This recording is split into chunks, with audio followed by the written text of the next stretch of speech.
हो गया, चलिए।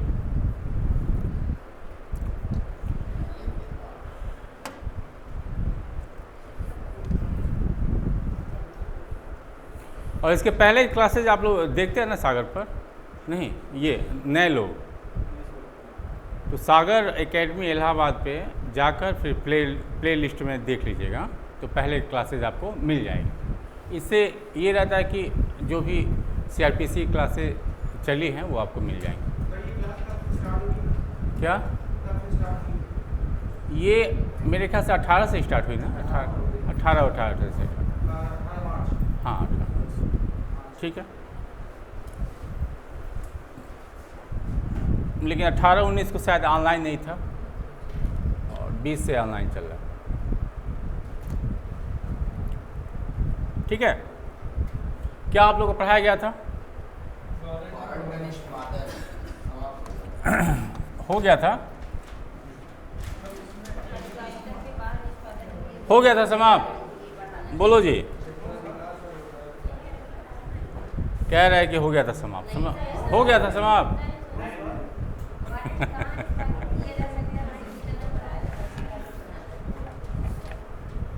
तुम अपने अनुसार कानून चलाओगे तो फिर चलाओ, या तो तुम खुद ही एक लिख दो कानून की किताबें।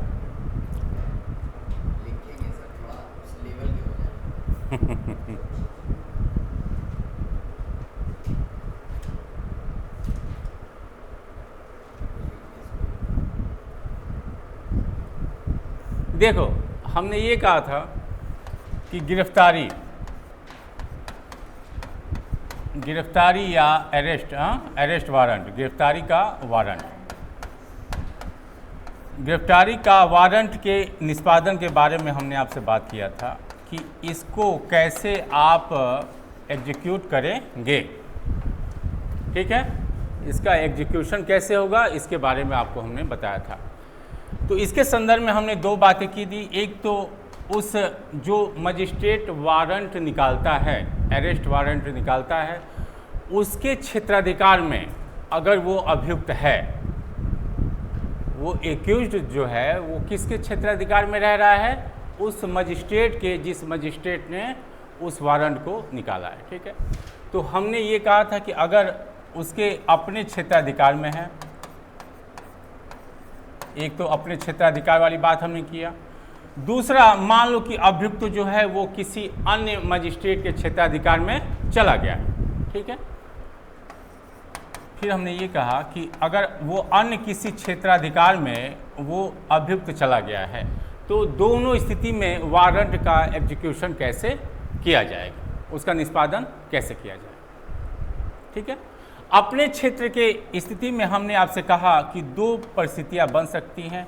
एक तो वहाँ के जहाँ पर अभियुक्त रहता है वहाँ के डायरेक्ट एसएचओ को, थानाध्यक्ष साहब को वो वारंट चला जाए, ठीक है। डायरेक्ट उनको भेज देंगे कि ऐसा है कि आपके क्षेत्र में ये अभियुक्त रहता है, आप उसे गिरफ्तार कर मेरे समक्ष हाजिर करो, ठीक है।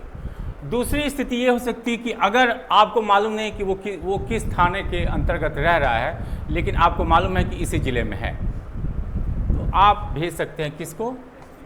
पुलिस अधीक्षक, सुपरिटेंडेंट ऑफ पुलिस को भेजा जा सकता है। समझ में आया? अब आते हैं अन्य। अगर मान लो कि ये साहब चले गए हैं कहीं अन्य, ठीक है, वहाँ पर मजिस्ट्रेट का चल नहीं रहा है, तो अब इस स्थिति में होगा क्या कि दो प्रकार से वो उसको कार्रवाई करवा सकता है। एक तो अपने अधिकारी के माध्यम से। अपने अधिकारी का अर्थ क्या हुआ यहाँ पर?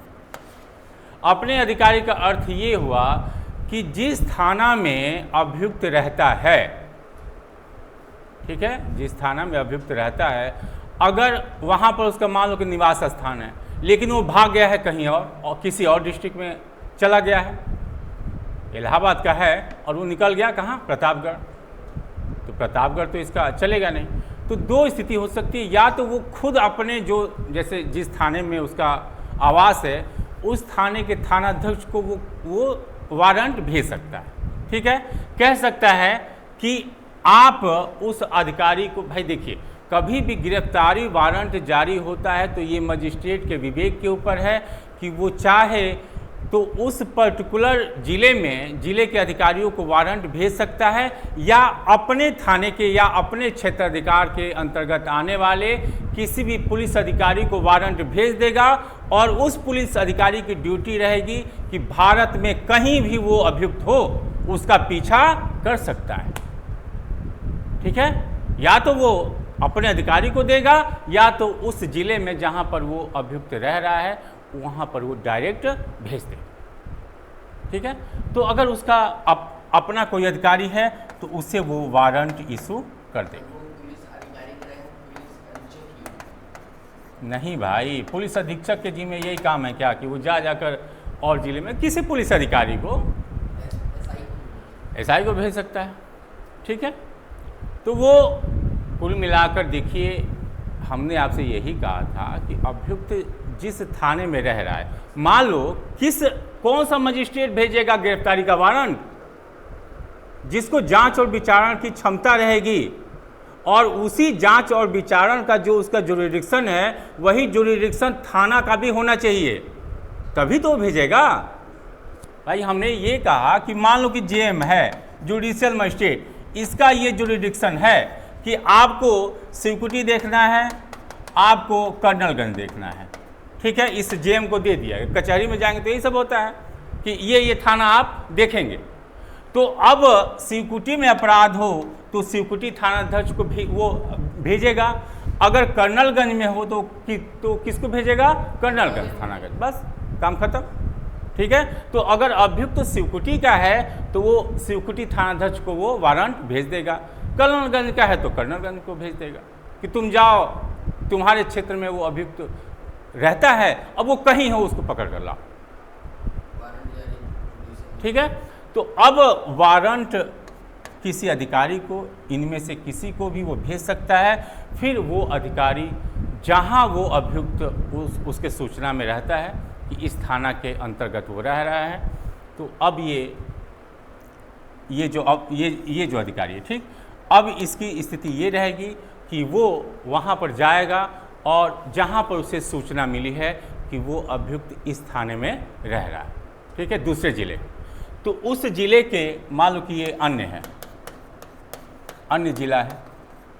ठीक है, तो अब यहाँ पर वो जहाँ पर अभियुक्त रह रहा है वहाँ के थानाध्यक्ष को क्या करेगा, वो जाएगा और कहेगा कि साहब ऐसा है कि तुम्हारे क्षेत्र में ये अभियुक्त रह रहा है, उसकी गिरफ्तारी का वारंट मुझे इशू हुआ है, मुझे डायरेक्शन मिला है कि आप उसे गिरफ्तार कर लाओ। समझ में आया? हाँ, मदद नहीं मांगेगा साला, उसके वो थाने का क्षेत्र है तो आप कोई भी थानाध्यक्ष आकर किसी को भी गिरफ्तार कर लेकर चला जाएगा। ठीक है, ऐसा कुछ नहीं है।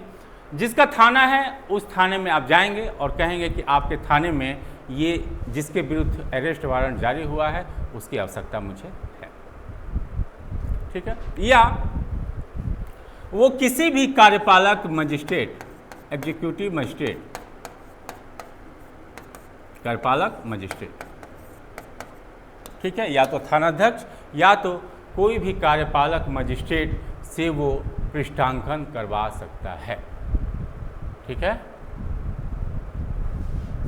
उस वारंट पर वो अनुमति मांग सकता है कि ये वारंट जारी हुआ, इस पर आप अनुमति दें, या तो आप खुद गिरफ्तार करवाएं या तो मुझे अनुमति दें तो मैं जाकर उसे गिरफ्तार कर दूं। समझ में आया? ठीक है, तो ये लोग थानाध्यक्ष या तो खुद सहायता करेगा या तो कार्यपालक मजिस्ट्रेट, ये चाहे तो स्थानीय लोकल पुलिस को आपके साथ लगा सकता है। ठीक है, कार्यपालक मजिस्ट्रेट या तो थानाध्यक्ष खुद जाएगा आपके साथ कि चलो हम चल रहे हैं, या अपने थाने के पुलिस को भेज देगा, या अगर आप किसी भी कार्यपालक मजिस्ट्रेट के पास उस ज़िले में जाते हैं और कहते हैं कि देखिए आपके ज़िले में मुझे ये करना है काम, किसी को गिरफ्तार करना है, तो वो कार्यपालक मजिस्ट्रेट किसी लोकल पुलिस को आपके साथ कर सकता है। ठीक है। और उसकी गिरफ्तारी हो जाए। क्लियर है? अब मान लो स्थिति ये रही कि कोई ऐसी आपात स्थिति है, आपात स्थिति। आपात स्थिति का अर्थ क्या कि अगर ये थाने में जाता है या किसी कार्यपालक मजिस्ट्रेट के यहाँ जाता है और उतना समय उसके पास नहीं है या उसे सूचना मिली है कि वो व्यक्ति भाग सकता है, थोड़ा सा भी मामला लीक हुआ तो ठीक, तो अगर ऐसी स्थिति है तो इनके पास वो नहीं जाएगा। ठीक है, वो डायरेक्ट जाकर और उसे गिरफ्तार कर सकता है, गिरफ्तार कर लेगा और जो भी अपना कारण है वो दर्शा देगा। ठीक है, कि हम इस कारण से संबंधित थाने को हमने सूचित नहीं किया या किसी कार्यपालक मजिस्ट्रेट को हमने सूचित नहीं किया। वो डायरेक्ट जाकर उन्हें गिरफ्तार कर सकता है और साथ में अपना रीज़न दिखा सकता है। काम खत्म। ठीक, और फिर गिरफ्तार कर और संबंधित मजिस्ट्रेट के यहाँ पेश करते हैं।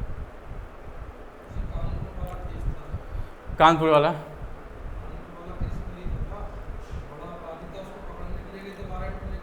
हाँ ठीक है, विकास दुबे ठोक दिया।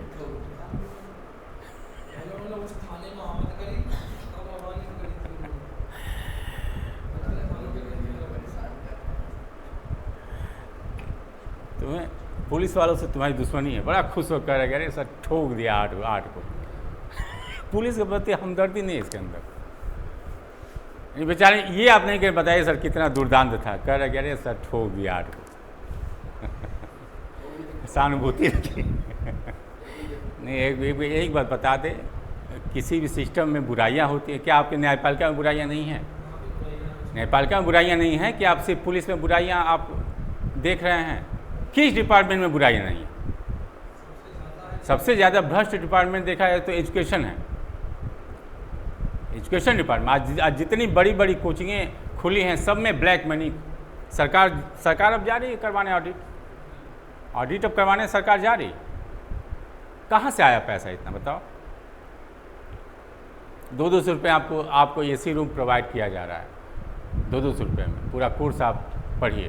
कहाँ से आ रहा पैसा? तो भ्रष्ट डिपार्टमेंट सर्वाधिक शिक्षा है, उसके बाद से पुलिस सबका नाम आता है। तो कौन नहीं भ्रष्ट है, लेकिन पुलिस न रहे तो अपराधी भी फिर आपको जीने नहीं देंगे। कानून का डर तो है ही, पुलिस नहीं जीने देगी। हाँ हाँ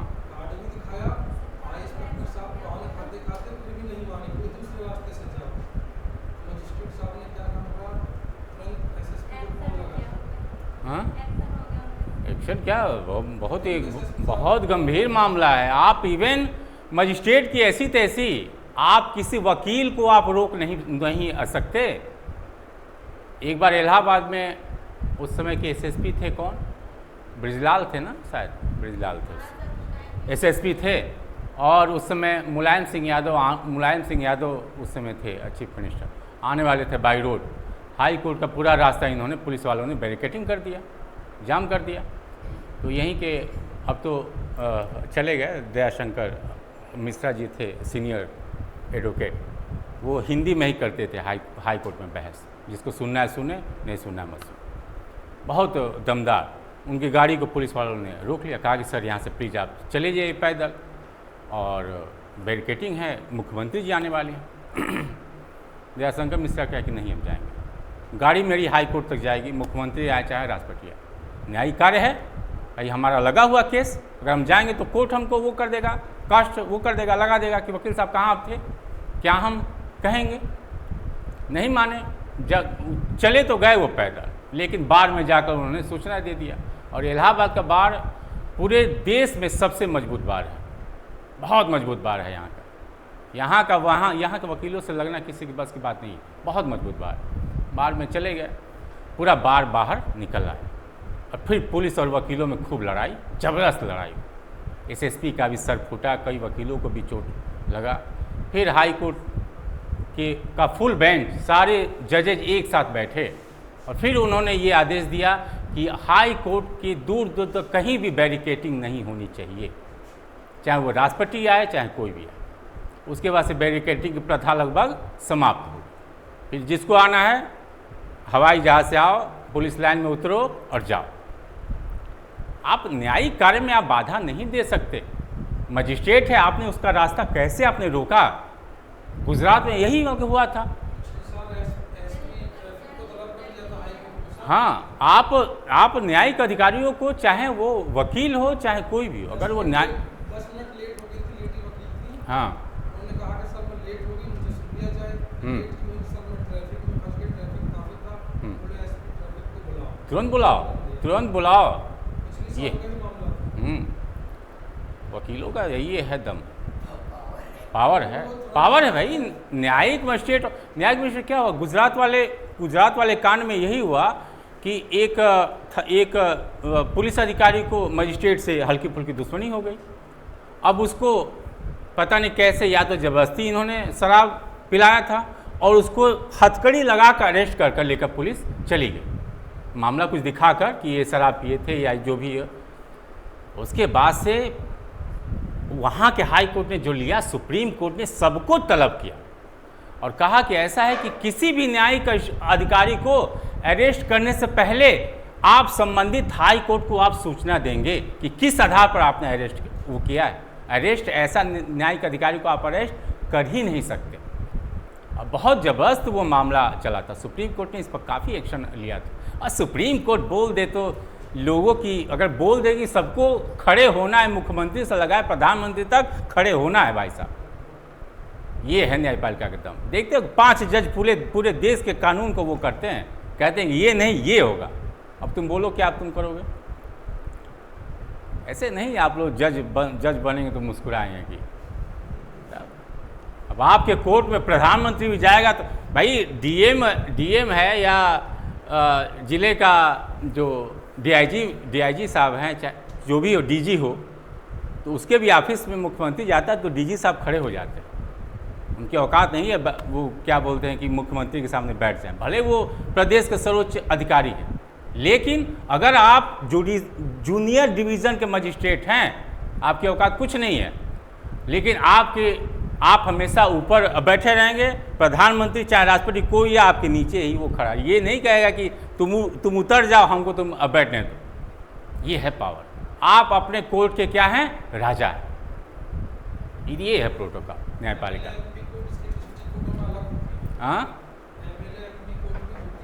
हाँ, तो एमएलए एमपी देखते हो ना कैसे उन लोग को देते हैं सब सजा। ये होता पावर अपना सोचिए और मेहनत करिए। क्या है विधायक क्या है उसके सामने? ऐसा विधायक बेवजह तुम यार, मतलब कि प्रधानमंत्री के सामने तुम फिर विधायक का ले लिया नाम यार।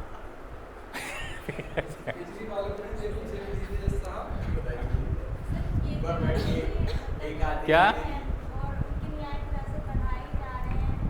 किसका? अब केजरीवाल कुछ किए होंगे, ऐसा नहीं है। केजरीवाल ऐसे थोड़े नहीं कि न्यायपालिका ईडी चाहे कोई हो, हम ये नहीं कह रहे हैं कि भाई देखिए जिसकी सत्ता रहती है उसकी हनक तो रहती है, ठीक।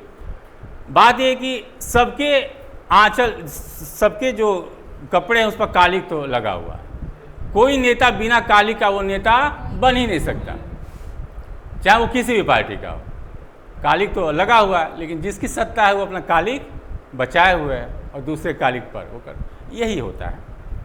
जिसकी लाठी उसकी भैंस, काम खत्म।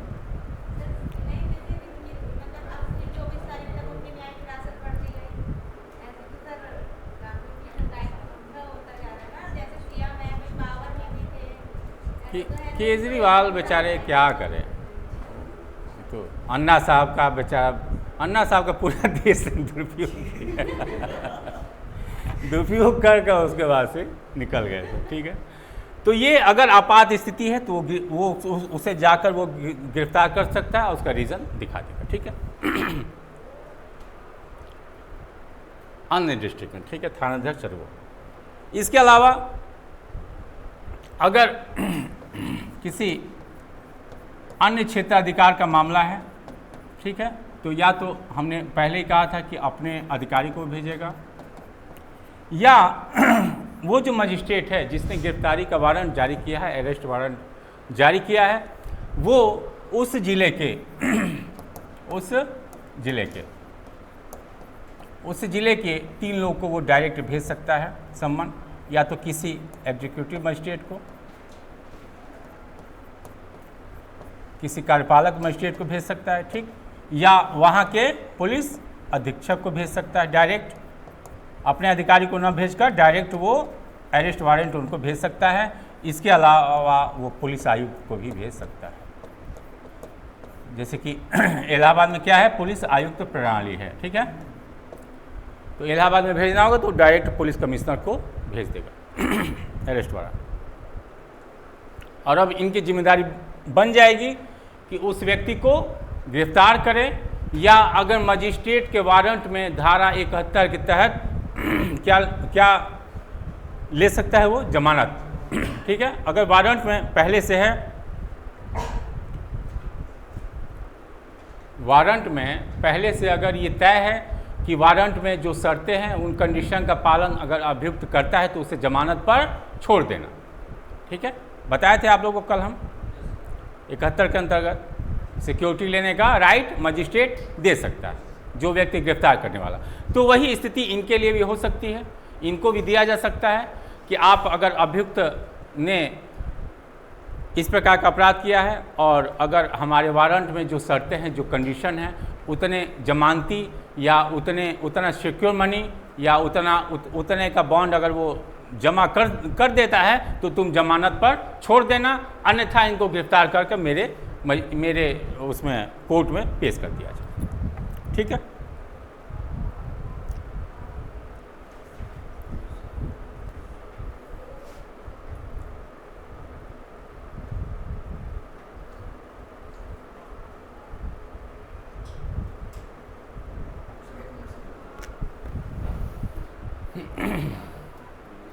अपने वाले में तो हमने आपको पहले बताया था,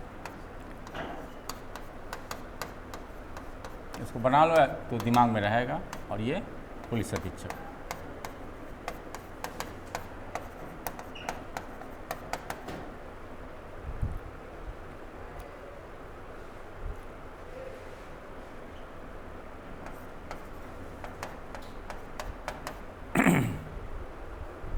लिख लो जल्दी।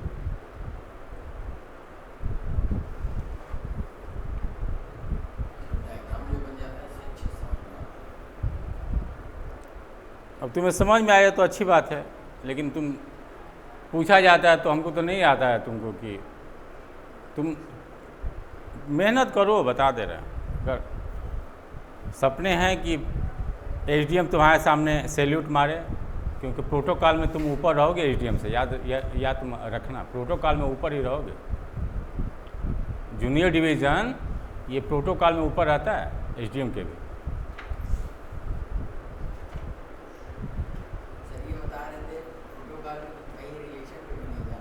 कौन? ऐसा कैसे रिलेशन में नहीं जा सकते? कहाँ नहीं जाएंगे रिलेशन में?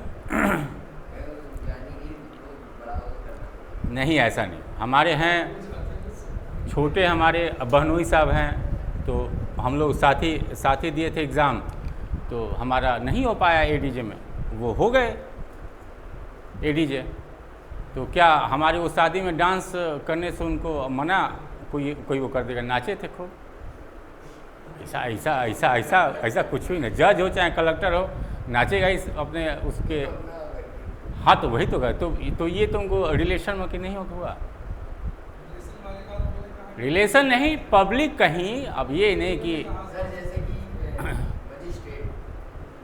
एक प्रोटोकॉल होता है, ये आप सार्वजनिक जीवन में नैतिकता बनाए रखिए, ठीक है। सार्वजनिक जीवन, हाँ, क्या? हाँ हाँ,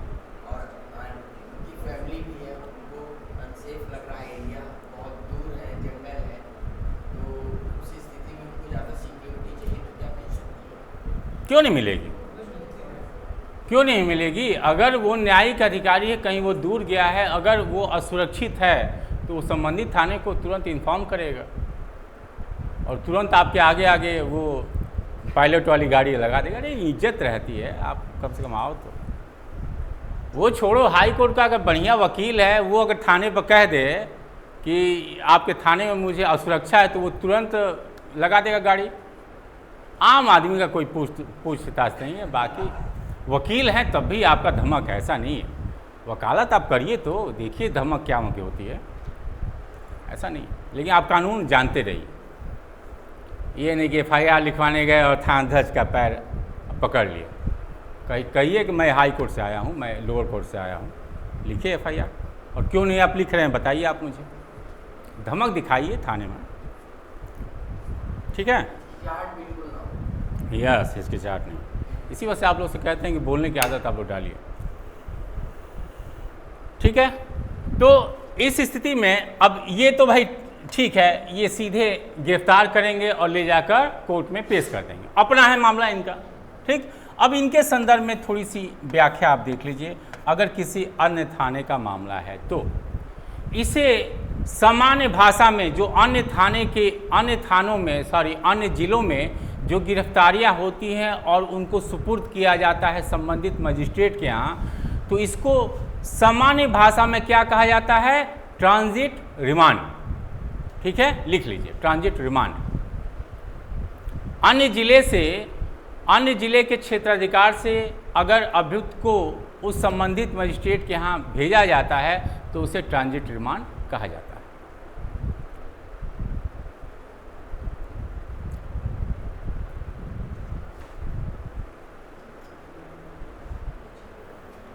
तो ट्रांजिट रिमांड यहाँ हो रहा है, याद रखिएगा, ट्रांजिट रिमांड। क्या ये ठीक है? ये वाले काम में ट्रांजिट रिमांड हो रहा है, यानी कि ट्रांजैक्शन हो रहा है, ठीक है?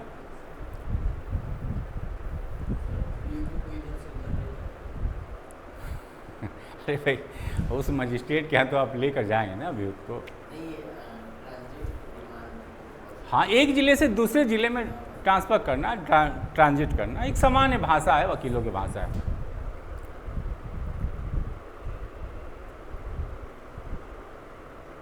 ठीक है? अब देखो यहां पर क्या होगा। या तो वो जो अभियुक्त है जिसे गिरफ्तार किया जाएगा वो कार्यपालक मजिस्ट्रेट, पुलिस अधीक्षक और पुलिस आयुक्त के समक्ष पेश किया जाए, ठीक है? इनके आदेश पर वहां की पुलिस गिरफ्तार कर लाएगी और इनके समक्ष पेश करेगी, ठीक। अगर वो जमानती अपराध है, जमानतीय है, तो जमानत पर ये लोग छोड़ सकते हैं, ठीक है। अगर उसने क्या किया है, बेलेबल ऑफेंस किया है, तो उसे वो छोड़ सकता है।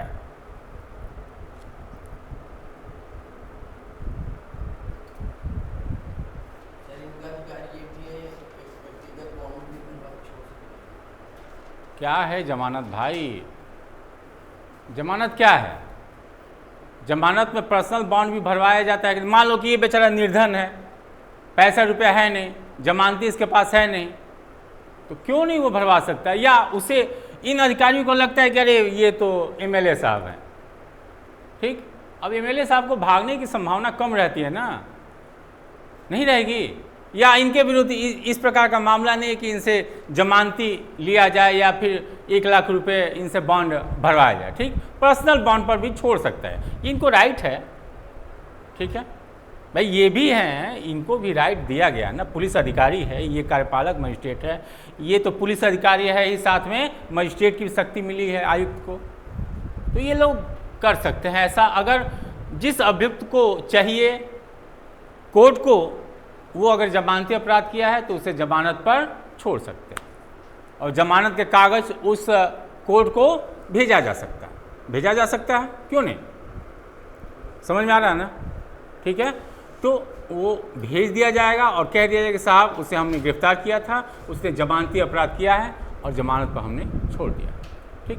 मान लो वो व्यक्ति आया और वो क्या किया है, अजमानती नॉन बेलेबल ऑफेंस किया है, वो क्या किया है, नॉन बेलेबल ऑफेंस किया है। तो याद रखिएगा नॉन बेलेबल ऑफेंस की स्थिति में सेक्शन 437 लागू हो जाएगी, यानी कि 437 नॉन बेलेबल ऑफेंस के संदर्भ में लागू हो जाएगी। उसमें जो कंडीशन दिया है जमानत के संदर्भ में, कहां पर, 437 में अजमानतीय अपराध के संदर्भ में जमानत कैसे दी जाती है वो 437 में बताया गया है। तो 437 का प्रावधान लागू हो जाएगा और अब जो अभियुक्त आया है उसे 2 लोग जमानत दे सकते हैं, एक तो मुख्य न्यायिक मजिस्ट्रेट, ठीक है, या कोई सेशन न्यायालय भी दे सकता है। ठीक, शर्तें वही रहेंगी जो 437 में है। मृत्युदंड, आजीवन कारावास से है तो वो जमानत रद्द कर देगा, तो वो सब कंडीशन यहाँ भी लागू हो जाएगी। जमानती है तो जमानत पर छोड़ देगा, जमानत के कागज उस संबंधित कोर्ट में भेज देगा। अजमानती है तो 437 का वो देखेगा कि क्या है कंडीशन, इन्होंने कौन सा अपराध किया है, उसके अकॉर्डिंग ये लोग निर्णय लेंगे। अगर जमानत दे सकते जमानत, तो अगर अजमानती अपराध है तो वो सीधे कहाँ पर दे देंगे उसको, उस जिले के मुख्य न्यायिक मजिस्ट्रेट के समक्ष पेश करवा देंगे या सेशन न्यायालय के समक्ष पेश करवा देंगे और कहेंगे कि साहब इन्होंने अजमानती अपराध किया है, अब इनके बेल का आप निर्णय लें। ठीक, अगर बेल खारिज हो गई तो सीधे अभियुक्त को भेज दिया जाएगा उस जिले में, उस जिले के मजिस्ट्रेट के यहाँ भेज दिया जाएगा। अगर बेल ये लोग दे सकते हैं तो ठीक है, देकर फिर कागज भेज दिया जाएगा बेल। समझ में आया? बोलो। जमानत तो तुमने पढ़ा है नहीं, तो समझने में तो दिक्कत होगी।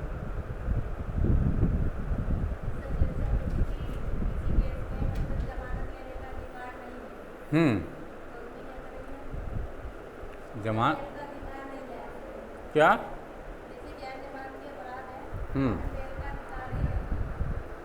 तो जिसे तो जिसका जुरिडिक्शन रहेगा, यानी कि तुम क्वेश्चन पूछ सकते हो, तो ये सब बेचारी अपना रहती हैं सब शांत, और वो क्वेश्चन पूछे तो कह रहा है कि यूट्यूब पर देख लीजिएगा, टाइम नहीं है। हाँ, तो जाएगा हाई कोर्ट जाएगा। हाँ,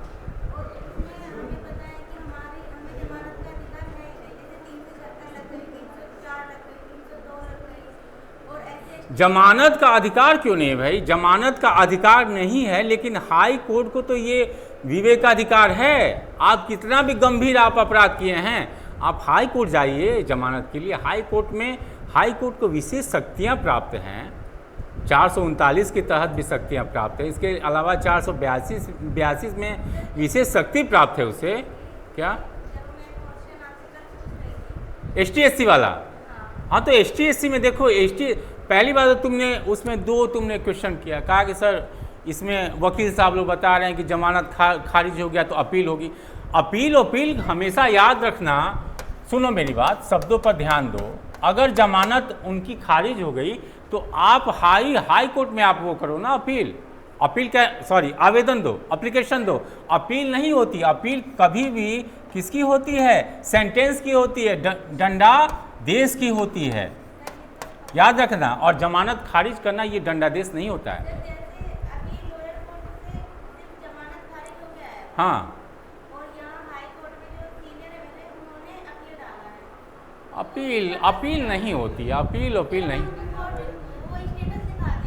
आवेदन होगा, वो आवेदन होगा। अपील शब्द अगर अपील का अलग अलग एक्ट में अलग अलग उसका अर्थ करने लगा जाए तो फिर कानून की भाषा ही मत बदले। अब अपील याद रखना, जो ये शब्द है अपील, वो वकील साहब अपनी भाषा में बोले होंगे, बोलचाल भाषा में, लेकिन जो कानूनी भाषा है, अपील हमेशा ही किसके विरुद्ध होती है? सेंटेंस के खिलाफ, दंडादेश के खिलाफ होती है, निर्णय के खिलाफ कभी अपील नहीं होती। याद आप रखिएगा। अगर आता है कि क्या अपील जजमेंट के खिलाफ होता है तो आप उत्तर लिखिएगा नहीं जी, दंडादेश के खिलाफ होता है। ठीक है, जो उसने सेंटेंस दिया उसके खिलाफ होता है। अगर आपको 2 साल की सज़ा हुई है तो 2 साल की सज़ा क्या है? दंडादेश है, यानी इतना दंड आप भोगिए, उसके खिलाफ अपील होती है। क्या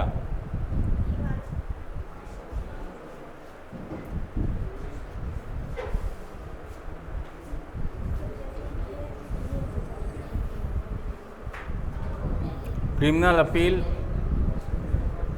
ई फाइलिंग? क्रिमिनल अपील की फाइल बताओ, मैं वही पूछना चाह रही हूँ, और जबकि इसमें अभी कोई ऐसी बात नहीं हुई थी।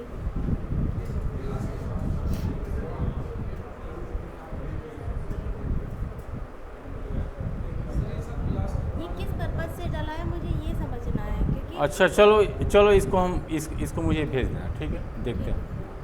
सर मुझे बस ये जानना है कि ये शुरू में ही अपील किस ठीक है पर्पज ठीक है से ठीक है डाला ठीक है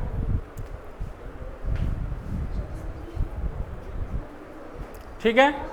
तो अब देखो, हमने ये कहा कि अगर अजमानती अपराध है तो जमानत देने का राइट उनको है, किसको? सीजीएम को और सेशन न्यायालय को। ये जो अधिकारी हैं ये उसी जिले के सीजीएम या सेशन न्यायालय में उसे पेश कर देंगे। अब एक स्थिति और है, वो स्थिति क्या है? अब मान लो यहीं पर देख लो, ठीक है, मान लो कि एक जिला है इलाहाबाद, और ये है प्रतापगढ़। समझाने के लिए कह रहे हैं प्रतापगढ़, ठीक है। ये 2 डिस्ट्रिक्ट है डिस्ट्रिक्ट। इन्होंने क्या किया? वारंट जारी कर दिया, इनको, ठीक है। किसको? कार्यपालक मजिस्ट्रेट, पुलिस अधीक्षक और पुलिस आयुक्त। इनको यहाँ के न्यायालय ने इनको भेज दिया कि ऐसा है कि गिरफ्तार कर मेरे वहाँ पर भेज दो, ठीक। इनको क्या क्या राइट है? जमानत देने का। अगर अजमानती अपराध उसने किया तो प्रतापगढ़ के ही सीजीएम और सेशन न्यायालय में पेश कर जमानत के संदर्भ में फिक्स कर देंगे। अब हुआ क्या कि यहाँ के पुलिस ने मान लो कि गिरफ्तार कर लिया प्रतापगढ़ के, याद रखना, प्रतापगढ़ के पुलिस ने क्या कर लिया? गिरफ्तार कर लिया। और अब इनको किसके सामने पेश करना है? प्रतापगढ़ के कार्यपालक मजिस्ट्रेट, पुलिस अधीक्षक या पुलिस आयुक्त, अगर आयुक्त प्रणाली है तो पेश उनको करना है। और मालूम चला कि जहां पर इसे गिरफ्तार, मान लो कि ये एरिया है, ठीक, यहां पर अभियुक्त को क्या किया गया? गिरफ्तार कर लिया, ये एरिया, ठीक। यहां से ये जो अधिकारी हैं इनकी दूरी मान लो कि 35 किलोमीटर है, ठीक है। जहां से गिरफ्तार किया गया है अभियुक्त को, ये गिरफ्तारी का प्लेस है, और यहाँ से जो ये अधिकारियों का कोर्ट है वहाँ तक की दूरी क्या है?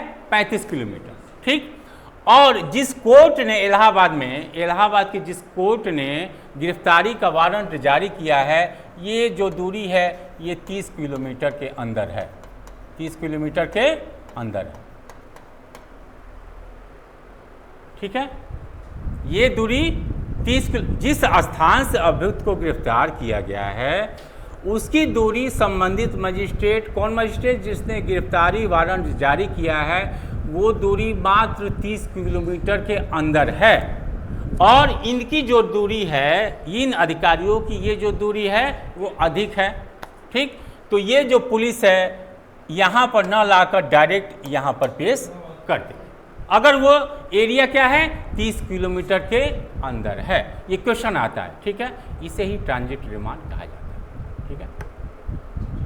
समझ में आया? एक जिले से दूसरे जिले में डायरेक्ट उसे पेश कर दिया जाता है अगर वो एरिया, वो दूरी 30 किलोमीटर के अंदर है। गिरफ्तारी का स्थान और संबंधित मजिस्ट्रेट जिसने वारंट जारी किया है, दोनों स्थानों के बीच की दूरी 30 किलोमीटर है तो पेश कर दिया जाएगा। नहीं आएगा तुमको समझ? हाँ, आ गया ना? चलो, 30 किलो से कम है तो वो मतलब प्रतापगढ़ में ही कर देंगे? नहीं, 30 किलो अगर ज़्यादा है, कम, ज़्यादा और कम से मतलब नहीं है। आप इस दूरी को छोड़िए, सिर्फ आप 30 किलोमीटर वाला पैमाना आप कर लीजिए। जहाँ पर गिरफ्तार किया गया है उसकी दूरी संबंधित कोर्ट के जिसने वारंट जारी किया है उस कोर्ट से दूरी अगर 30 किलोमीटर के अंदर है तुम वहीं पर भेजो डायरेक्ट, ठीक है। ये सब प्रावधान छोड़ो, क्लियर है?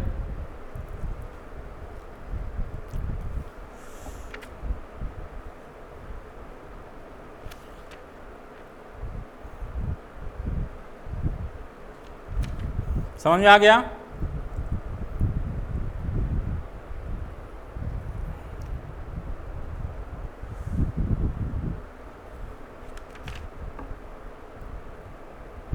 इसके अलावा नेक्स्ट से एक इम्पॉर्टेंट है, सेक्शन 75 आता है कि गिरफ्तारी के समय अगर सामने वाला अभियुक्त कहता है कि मुझे आप गिरफ्तारी का वारंट दिखाओ, तो वारंट दिखाने के लिए अधिकारी बाध्य है। ठीक है, उसे वारंट दिखाना पड़ेगा। 75 है सेक्शन 75 कि गिरफ्तारी के वारंट को दिखाने का आप उसको सूचित कर सकते हैं कि ये आपका गिरफ्तारी का वारंट है, इसलिए आपको गिरफ्तार किया जाएगा। ठीक है, बस ये आपका गिरफ्तारी समाप्त हो गया, सम्मन समाप्त हो गया, गिरफ्तारी समाप्त हो गया।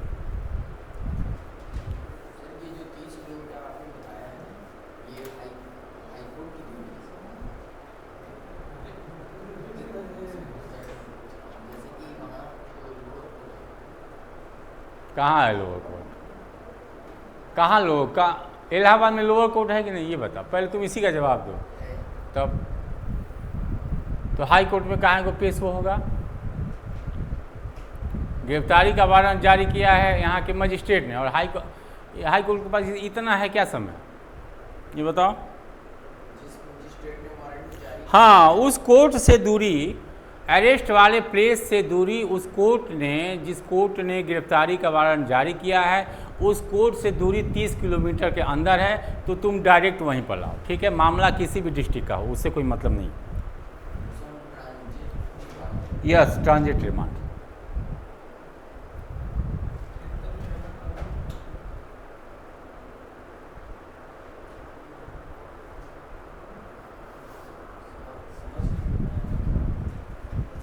क्या हुआ? यह आम बोलचाल की भाषा में कानून पढ़।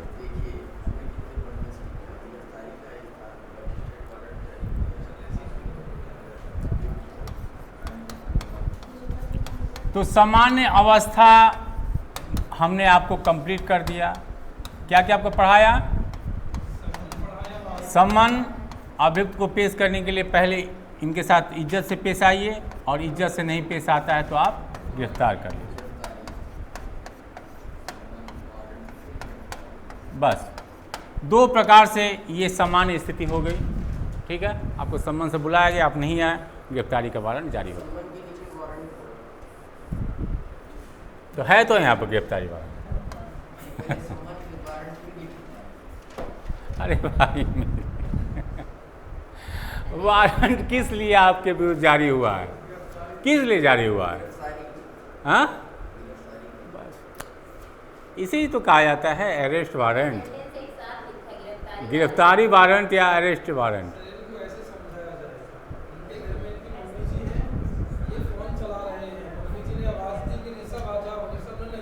नहीं सुना तो मम्मी क्या कहेंगी? वहीं से चप्पल फेंकेंगी और आपके मोबाइल पर लग जाएगा। फिर मम्मी पीटते हुए लेकर जाएंगे।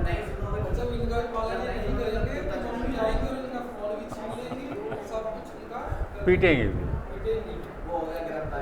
ये हो गिरफ्तारी। ठीक है,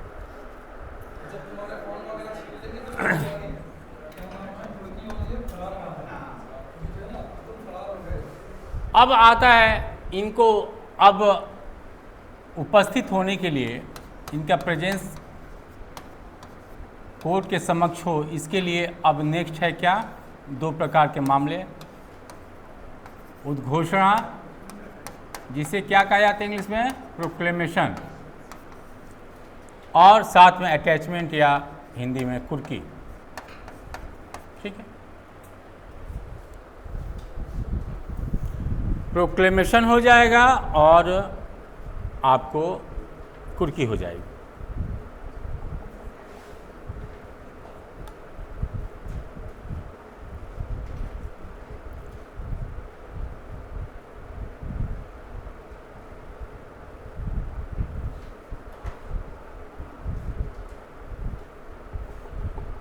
जिसके विरुद्ध उद्घोषणा का आदेश जारी होता है उसे क्या कहा जाता है?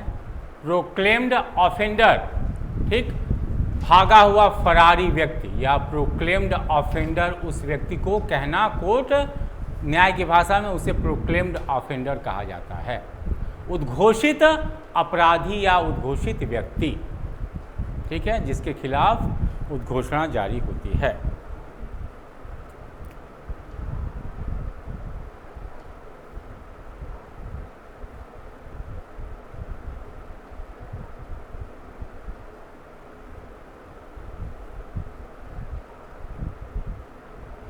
ठीक है, इसके लिए जो इसका फॉर्मेट दिया है उद्घोषणा का, कहाँ दिया है? द्वितीय अनुसूची का देखिए 4 और 5।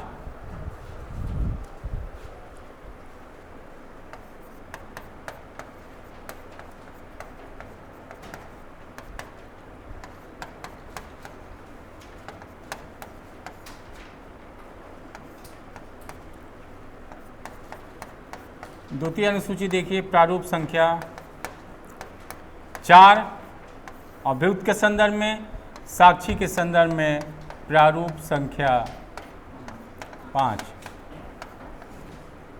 ठीक है, उसी फॉर्मेट में ये आपका प्रोक्लेमेशन जारी होगा। ठीक है, प्रारूप संख्या 4 एक्यूज्ड के संदर्भ में, अगर वो विटनेस है तो उसके लिए कौन सा प्रारूप संख्या 5।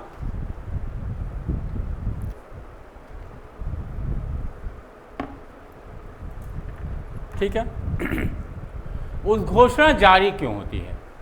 ये प्रोक्लेमेशन डिक्लेयर क्यों किया जाता है? इसे उद्घोषित क्यों किया जाता है कोर्ट में? बोलो जी।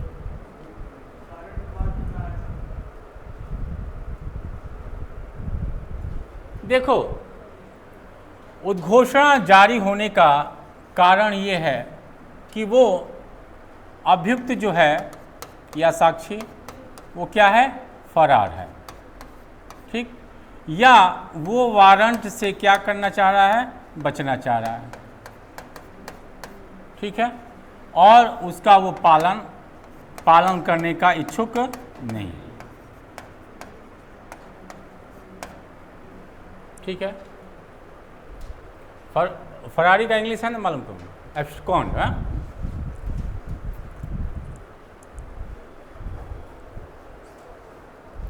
एब्सकॉन्ड को फरार या भागना कहते हैं। ठीक है, यानी कि वो कानून से फुर्र हो गया, कानून के पकड़ से बाहर हो गया। ठीक है,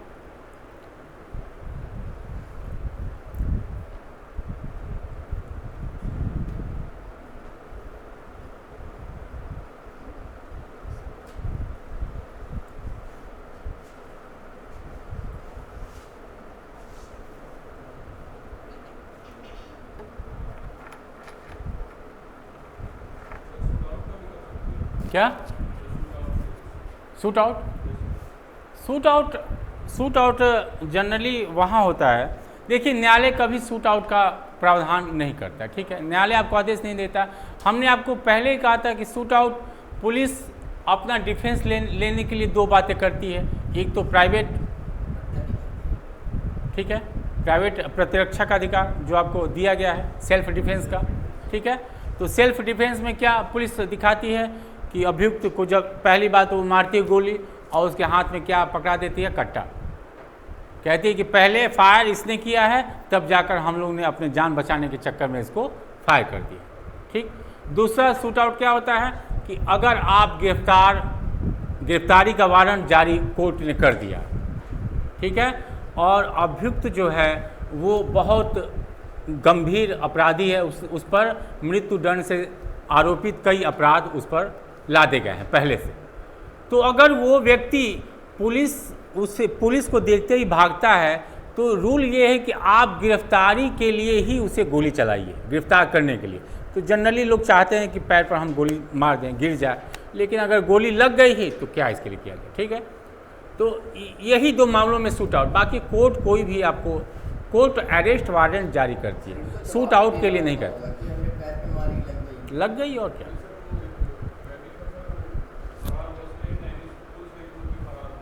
हाँ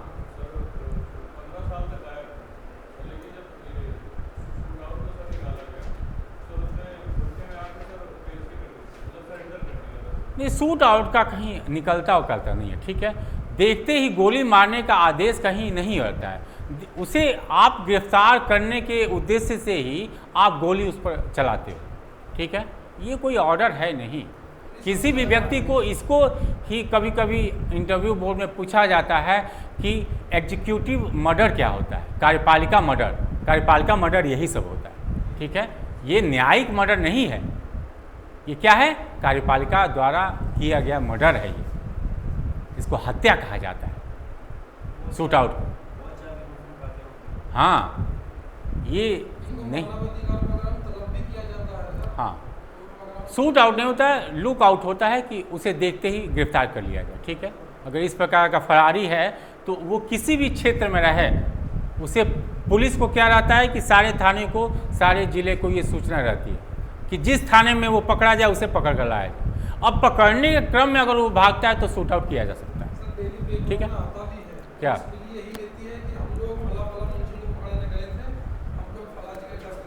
हाँ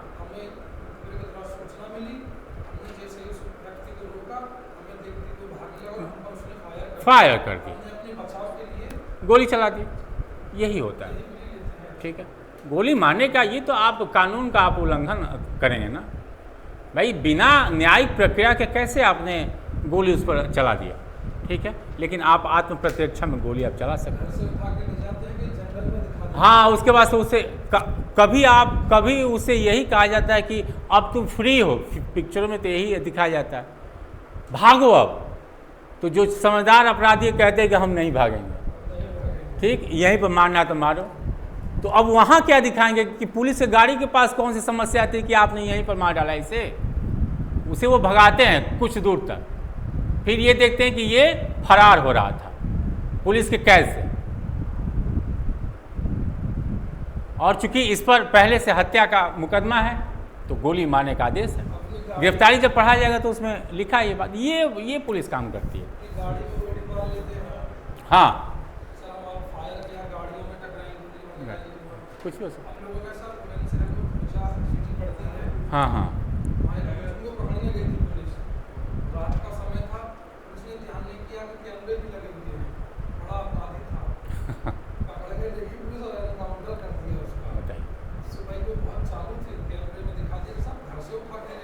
हाँ हाँ हाँ मेमो, हाँ होगी सजा, क्यों नहीं होगी भाई, हत्या है ना, हत्या है। अगर आप किसी को पकड़ कर ले जाते हैं और इस तरह काम करते हैं तो हत्या है। या तो आप गिरफ्तारी दिखाइए ना, मेमो आपको भरना पड़ता है। किसी भी व्यक्ति को आप गिरफ्तार करिए तो उस समय पर मेमो आप भरिए, ऐसे थोड़ी नहीं गिरफ्तार करके लेकर चले गए, मेमो भरिए आप। हाँ हाँ तुरंत, मतलब कि गिरफ्तारी के लिए मेमो भर जाते एक। जिस स्थान पे युक्त को गिरफ्तार किया जाएगा उसी स्थान पे मेमो, ठीक है। मेमो में ये रहता है कि आप इनके सामने गिरफ्तार किए, आपने उसके किसी परिवार को सूचित किया कि नहीं किया। अगर परिवार का कोई सदस्य है नहीं तो आपने क्या वकील के माध्यम से उसे सूचित किया कि तुम्हें जमानत पाने का अधिकार है कि नहीं है, ठीक है। या आप अगर जो अधिकारी गिरफ्तार करता है उसका नेम प्लेट सही से लगा है कि नहीं, ठीक है। किस व्यक्ति ने गिरफ्तार किया सब कुछ आपको लिखना पड़ता है। हवा में गिरफ्तारी नहीं होती, पहले हवा में होती थी। अब माननीय सर्वोच्च न्यायालय का कुछ डायरेक्शन है, उस डायरेक्शन का पालन किया जाना अनिवार्य होता है, ठीक है। ये नहीं कि आप सादे ड्रेस में गए, कुछ नहीं, नेम प्लेट आपका लिखा होना चाहिए। हाँ किस गाड़ी से आप ले गए, कौन अधिकारी उठाया, बताओ, नाम अपने बताओ तुम, ऐसा नहीं होता है। अब गिरफ्तारी का कुछ रूल बदल गए हैं, पहले था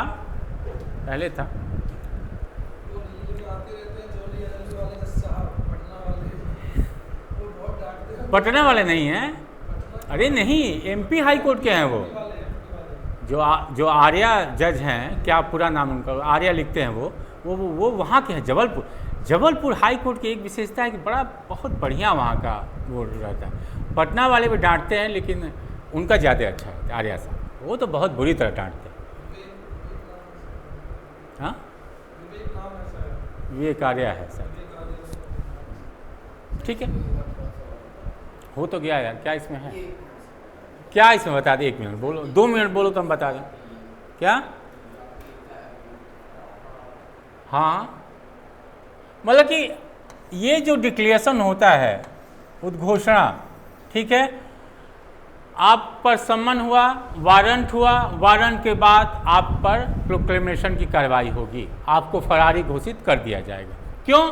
क्योंकि अभियुक्त क्या हो गया है, फरार हो गया है, वो बचना चाह रहा है कोर्ट के आदेश से, वो उसके खिलाफ वारंट है, तो वारंट जब जब जाता है वो अभियुक्त भगा रहता है, घर पर वो मिलता है ही नहीं, ठीक, या वो जानबूझकर वो ऐसा कार्य कर रहा है, तो उसके खिलाफ प्रोक्लेमेशन का ऑर्डर हो जाए, ठीक। अब प्रोक्लेमेशन में होता क्या है,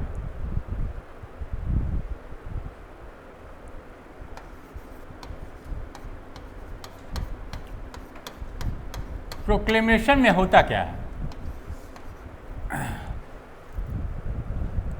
ये एक प्रकार का आदेश होता है कोर्ट का, ठीक। कोर्ट का आदेश ये होता है कि तुम इस समय या स्थान पर क्या हो जाओ, हाजिर हो जाओ, हाजिरी के लिए, ठीक है।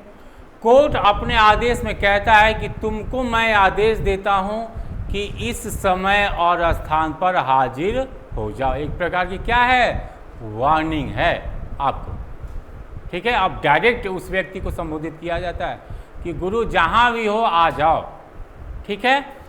अब ये आदेश दिया जाता है, याद रखिएगा कि अब मान लो कि ये कहीं मौज मस्ती कर रहा है, ठीक है, तो आप ये जो समय है ये इस प्रकार से कोर्ट निर्धारित करेगी कि जिस समय आदेश दे रहा है, ठीक है, तो ये कम से कम 30 दिन, मतलब कि ये जो समय है ये आप 30 दिन बाद ही रखिएगा, ये कोर्ट के ऊपर क्या है, बाध्यकर है,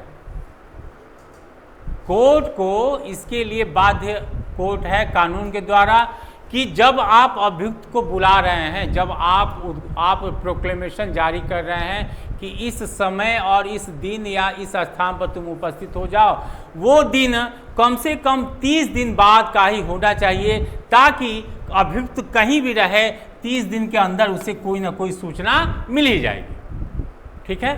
रिश्तेदारी में गया, कहीं गया है, फॉरेन गया है, कहीं तो उसको कोई तो बताएगा महीना भर के अंदर, तो ये, ठीक है, तो कम से कम 30 दिन का पूर्व, 30 दिन बाद ही वो समय आप तय करोगे कोर्ट के लिए, समझ में आया।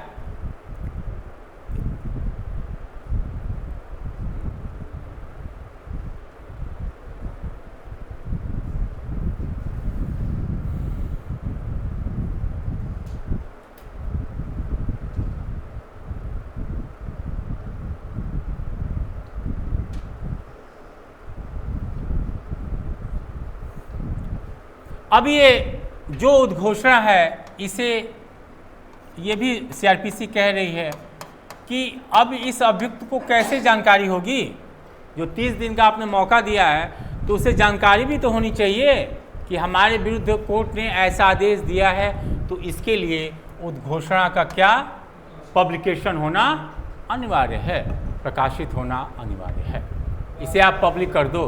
पब्लिक कैसे, जहां जिस जिले या नगर का वो रहने वाला है, नगर या जिले का, वहां पर उसे पब्लिकली पढ़ा जाएगा। पहले के ज़माने में देखते थे डुगडुगी पीटी जाती थी, ठीक है, कि ये अभियुक्त जो भी है इस दिनांक और इस तारीख पर इस कोर्ट के समक्ष हाजिर हो जाए, पहले डुगडुगी पीटी जाती थी। सुनो सुनो सुनो, ये सब होता था पहले, ठीक है। तो ये एक रूल है कि उस नगर और ज़िले में वो क्या किया जाएगा, सार्वजनिक, पब्लिकली उसे पढ़ा जाएगा, सार्वजनिक रूप से पढ़ा जाए। ये 30 दिन जो समय है, इसलिए हाँ 30 दिन का कहीं भी हो, उसे कोई तो बताएगा, उसके माँ बाप भाई बहन मोहल्ले वाले कोई तो बताएगा। अब बिल्कुल वो गायब हो गया है तो फिर उसके बाद से तो प्रॉपर्टी उसकी है ही। हाँ फिर भी नहीं आएगा भाई, ये तो उसके लिए है कि कुर्की के पहले आपको हम नोटिस दे रहे हैं कि गुरु आ जाओ, नहीं तो फिर सब कुछ तुमको हम भिखारी बना देंगे। सबसे लास्ट में यस पहले सम्मान, वारंट, आदेश। ठीक है, तो सार्वजनिक रूप से पढ़ी जाएगी। इसके अलावा वो जिस मोहल्ले में उसका मकान है, ठीक है, या फिर मोहल्ला छोड़ो, उसके जो भी निवास स्थान है, निवास स्थान, वहाँ पर एक ये जो प्रोक्लेमेशन है, ठीक है, जिसे प्रकाशित करने का उद्देश्य है, वो क्या कर दिया जाएगा, फिक्स कर दिया जाएगा, चस्पा चिपका दिया जाएगा आपके घर के उस स्थान पर जहाँ पर लोगों का ध्यान जाए, ताकि कोई बताए कि इसके घर पर ये नोटिस चिपकी है, जिससे उसे कोई इन्फॉर्म कर दे। समझ आए ना, इसका उद्देश्य यही है कि उसे इन्फॉर्म किया जाए कैसे भी। तो उसके एक तो सार्वजनिक रूप से पढ़ा जाएगा उस जिले में, इसके अलावा उसके निवास स्थान पर वो चिपका दिया जाएगा। ठीक है, दिखाई देने वाले प्लेस पर, ऐसा नहीं कि कोने पर चिपका दे, गेट पर उसके कायदे, हाँ इस तरीके से कि दिखाई दे, पब्लिक का ध्यान जाए। ठीक है, इसके अलावा जिस कोर्ट ने उसको जारी किया है उस न्यायालय के नोटिस बोर्ड पर भी लगा रहेगा। ठीक है, नोटिस बोर्ड पर जहाँ पर लोग पढ़ते हैं, यानी कि हाँ न्यायालय के बाहर लगा रहता है, तो वहाँ भी आपको चिपका दिया जाएगा ये। ठीक है,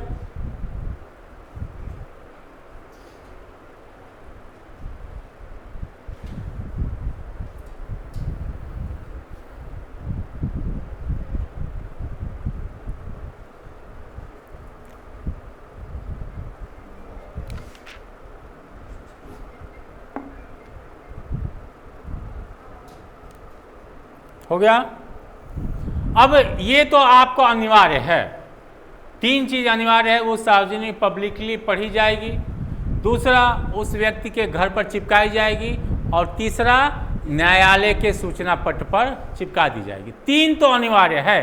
इसके अलावा कोर्ट की अगर इच्छा है, ये क्या है, कोर्ट की इच्छा के ऊपर है।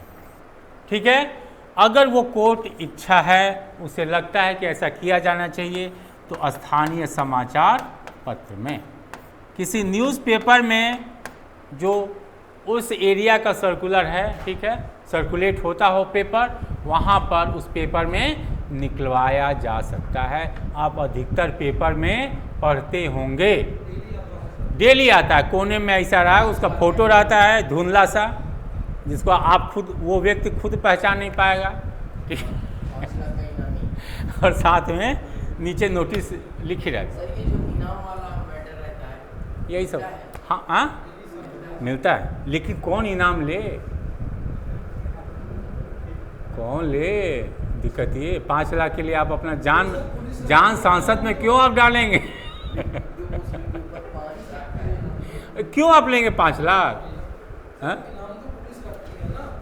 नहीं, मान लो कि कोई व्यक्ति अगर गिरफ्तार करता है, नहीं होता है कि इस व्यक्ति को गिरफ्तार करके लाने वाले को 5 लाख रुपए दिया जाएगा, तो दिक्कत ये कि वो व्यक्ति लाएगा क्यों?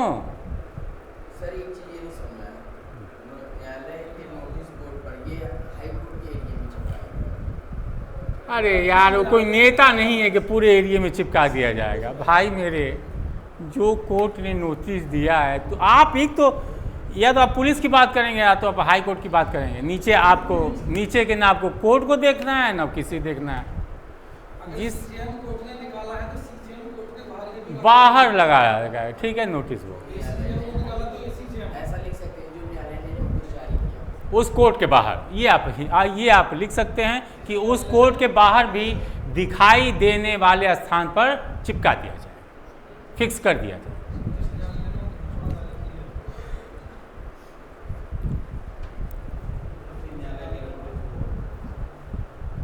ठीक है, या किसी स्थानीय पेपर में। सर मजिस्ट्रेटों को कुछ समझते नहीं है सर, ये पुलिस का ये सीधे पुलिस से या तो डर है या तो हाई कोर्ट से इसे डर है।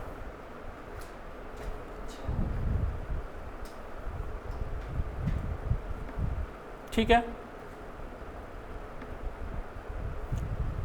अब इसके अलावा फरारी, जो ये फरार व्यक्ति है, ठीक है, तो इसके खिलाफ उद्घोषणा जारी हुई।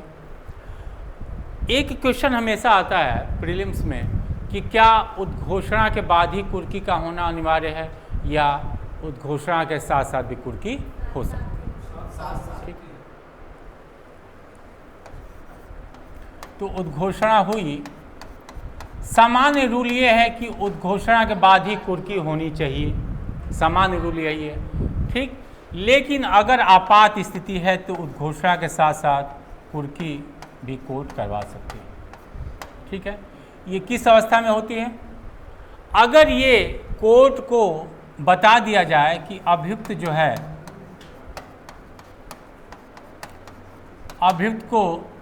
अभियुक्त जो है अपनी संपत्ति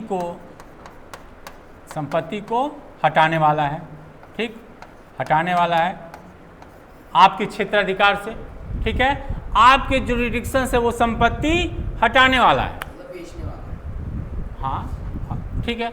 या हटाने का अर्थ क्या है? मान लो कि गाड़ी घोड़ा हो या आपके पास पशुधन हो या आपका व्यापार हो, तो व्यापार आप अन्य डिस्ट्रिक्ट में या अन्य प्रदेश में आप ले जाने वाले हों, या अपनी कंपनी आप बंद कर और कारोबार आप कहीं और ले जाने वाले हों। ठीक, या आप अपनी संपत्ति को बेचने वाले हों। ठीक है, बेचने भाई, अगर बेच ही दिया या उस कोर्ट के क्षेत्राधिकार से हटा ही दिया तो कोर्ट थोड़ा सा असहाय हो जाएगा। ठीक है, तो इस अवस्था में वो उद्घोषण, बशर्ते इन्हें इस न्यायालय को, संबंधित न्यायालय इसमें कारण भी अपना बताएगा। अगर वो उद्घोषणा के साथ साथ कुर्की कर रहा है तो रीज़न भी अपने आदेश में लिखेगा कि किस कारण हमने कुर्की को साथ साथ डिक्लेयर कर दिया। हाँ, क्या?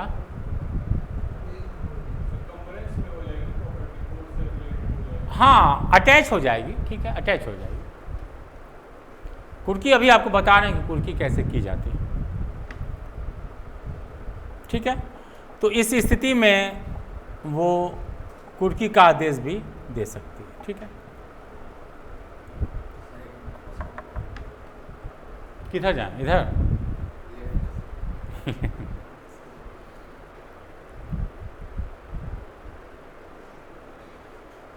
तो यहाँ न्यायालय रीज़न अपना देगा। मैं जनरली होता क्या है कि जो वकील साहब लोग होते हैं वो अपना एफिडेविट दाखिल कर देते हैं। ठीक है, एफिडेविट के माध्यम से बताते हैं कि सब अभियुक्त अपनी संपत्ति को बेचने वाला है या हटाने वाला है। ठीक है, तो उस स्थिति में कुर्की हो जाती है। मतलब वकील का अर्थ सरकारी वकील। ठीक है, अब कुर्की देखिए, कुर्की या अटैचमेंट कैसे की जाती है?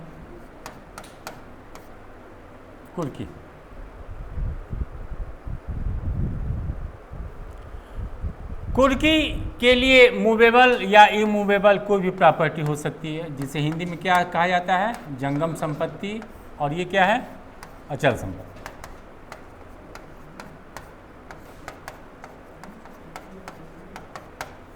दोनों प्रकार की संपत्तियों को कोर्ट अटैच कर सकती है।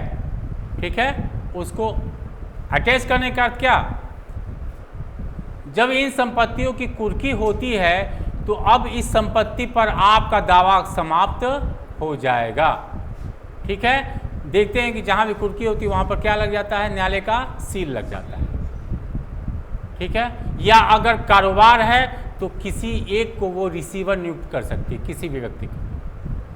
ठीक है, वो रिसीवर नियुक्त कर सकती है कि अब इसका जो कारोबार है वो तुम देखना, लाभ हानि जो भी है वो कोर्ट में तुम कोर्ट को सूचित करना।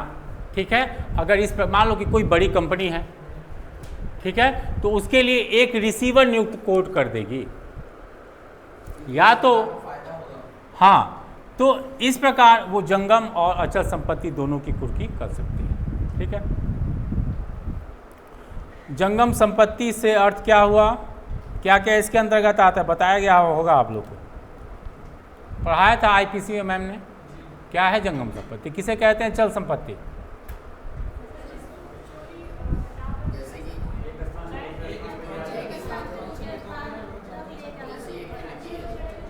जो भूमि से जुड़ी संपत्ति होती है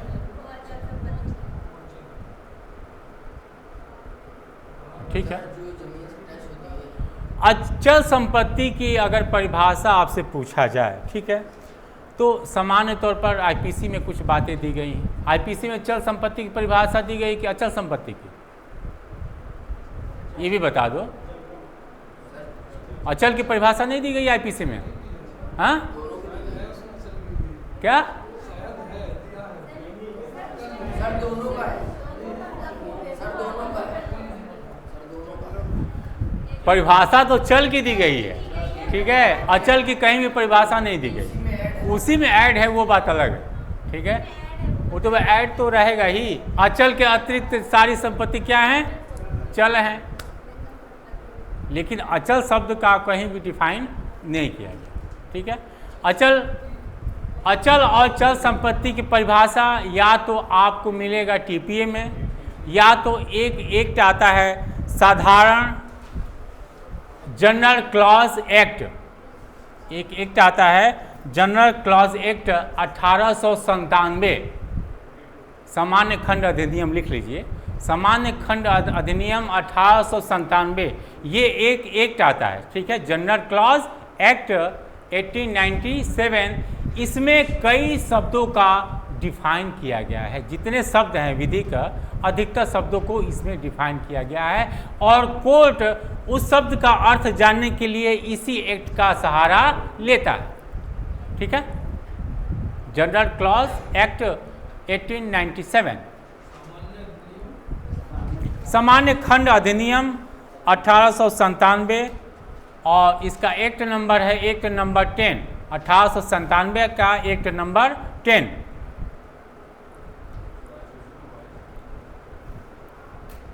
इसमें इसकी धारा लिख लीजिए,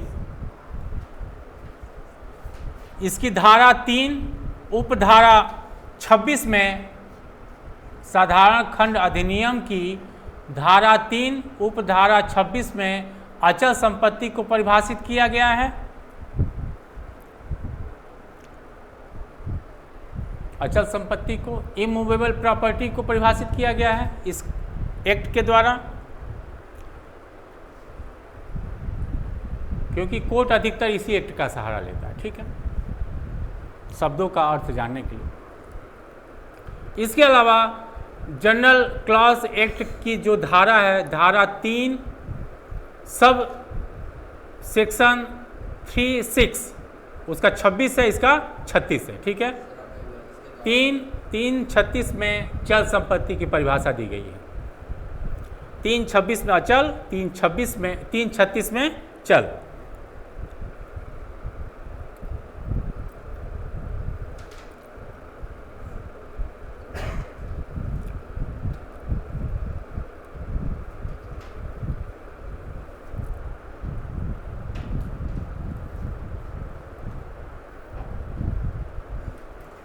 ठीक है, अब अचल संपत्ति में क्या क्या मैम ने आपको पढ़ा, बताइए जल्दी। अचल संपत्ति में क्या क्या आता है? पहला लैंड, ठीक है, इसके अलावा भूमि से जुड़ी हुई चीज़ें, बाउंडेड, जो बाउंडेड चीज़ें भूमि से आबद्ध चीज़ें या जुड़ी हुई चीज़ें, ठीक है, आबद्ध वस्तुएं, और वो भूमि से होने वाले लाभ, भूमि से होने वाले लाभ, क्या? पेड़,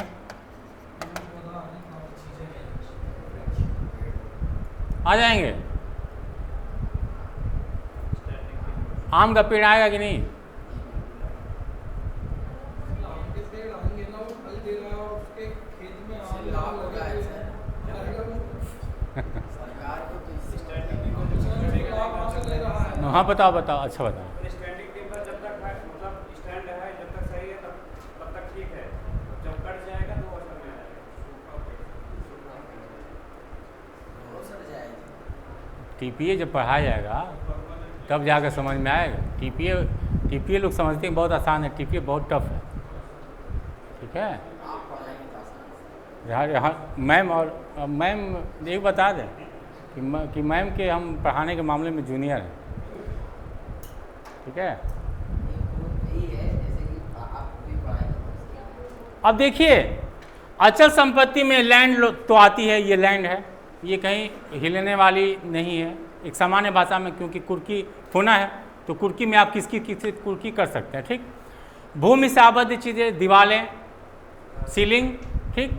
देखिए भूमि से आबद्ध चीज़ें वही आबद्ध होती हैं जिसका उपयोग उस रूप में होता है। जैसे कि मान लो खिड़की अगर हटा दिया जाए, फेंक दिया जाए, या दरवाज़ा हटा दिया जाए, तो इस ये मकान रह जाएगा, रूम रह जाएगा? नहीं रह जाएगा, ठीक। तो उस रूम को बनाने के लिए जो चीज़ें हैं वो क्या हो जाएगा? आबद्ध हो जाएगा। पंखा है, पंखे के बिना भी ये रूम ही रहेगा। पंखा हटाएं या पंखा लगाएं, एसी हटाएं या एसी लगाएं, ठीक है। तो अगर पंखा क्या हो जाएगा? ये चल संपत्ति हो जाएगी, भले ये जुड़ी हुई है, आपने इसे अस्थाई फिक्स करवा लिया मान लो, लेकिन एसी के बिना भी तो रूम ही होता है। लेकिन अगर अंदर छड़ लगे हुए हैं, अगर आप छड़ नोचने का प्रयास किए तो ये छत क्या हो जाएगी? नीचे गिर जाएगी, तो ये मकान नहीं रह जाएगा, ठीक है। तो ये है। इसी तरह ये मकान है, इस मकान से किराया आ रहा है तो क्या हो जाएगा? किराया बोलो, चल हो जाएगा। भूमि से जुड़ी हुई लाभ है वो, इसी संपत्ति का लाभ है वो, ठीक है। इसी वजह से कहा जाता है कि किराया जो होता है वो अचल संपत्ति में आता है, चल नहीं है। ये मत समझिए कि नोट दे रहा है ले रहा है, ठीक है। या किसी भी जमीन पर, किसी भी भूमि पर जो मेले लगते हैं उससे जो आय होती है वो अचल संपत्ति का आय माना जाता है। प्रॉफिट वो इमूवेबल प्रॉपर्टी का होता है।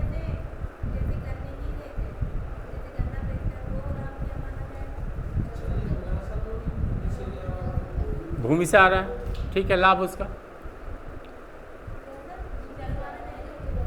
देखो चल और अचल नहीं, हमने यहाँ पर ये कहा कि प्रॉफिट, अगर वो अगर आप गन्ने को बेचेंगे तो गन्ना जब आप काटेंगे या गन्ना आपका उद्देश्य, सुनो एक बात बता दें, हमेशा ऑब्जेक्ट देखा जाता है कि सुनो मेरी बात, ऑब्जेक्ट देखा जाता है कि इसका गन्ना उगाने का उद्देश्य मेरा क्या है? गन्ने को बेचना काट कर, तो वो क्या हो जाएगी? चल संपत्ति हो जाएगी।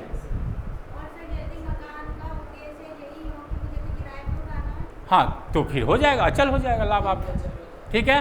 अगर आपने भूमि किराए पर दिया है कि इस पर तुम मेला लगाओ, कुछ भी लगाओ, ठीक है, तो उससे जो आय होगा वो क्या हो जाएगा? अचल संपत्ति मानी जाएगी। समझ में आया?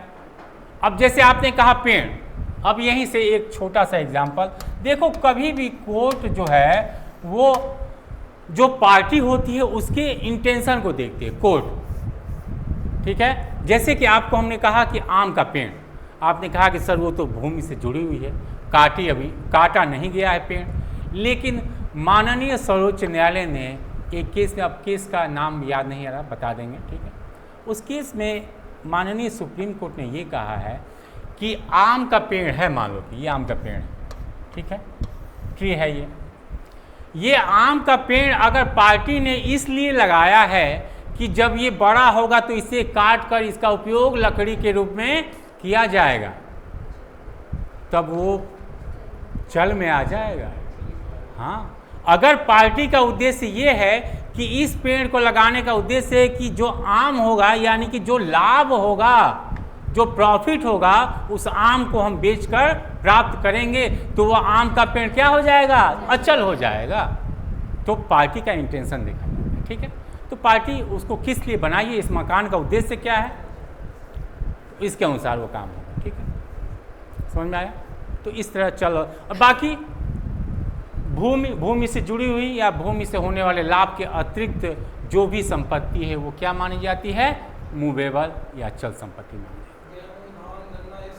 है। सब चल में आएंगी। पक्षकारों का उद्देश्य ही होता है कि उसे हम काट कर उसका उपयोग करेंगे। सब्जियों भी क्या है? सब्जी उगाना, फल उगाना, ये सब क्या है? चल है। ठीक है, क्योंकि आपका उद्देश्य ही होता है कि जब ये पक जाएगी तो इसे काट लेंगे। धान जब पक जाएगा तो धान को हमको काटना है। गन्ना हो जाएगा, गन्ने को हम काट देंगे, काम खत्म। ठीक है,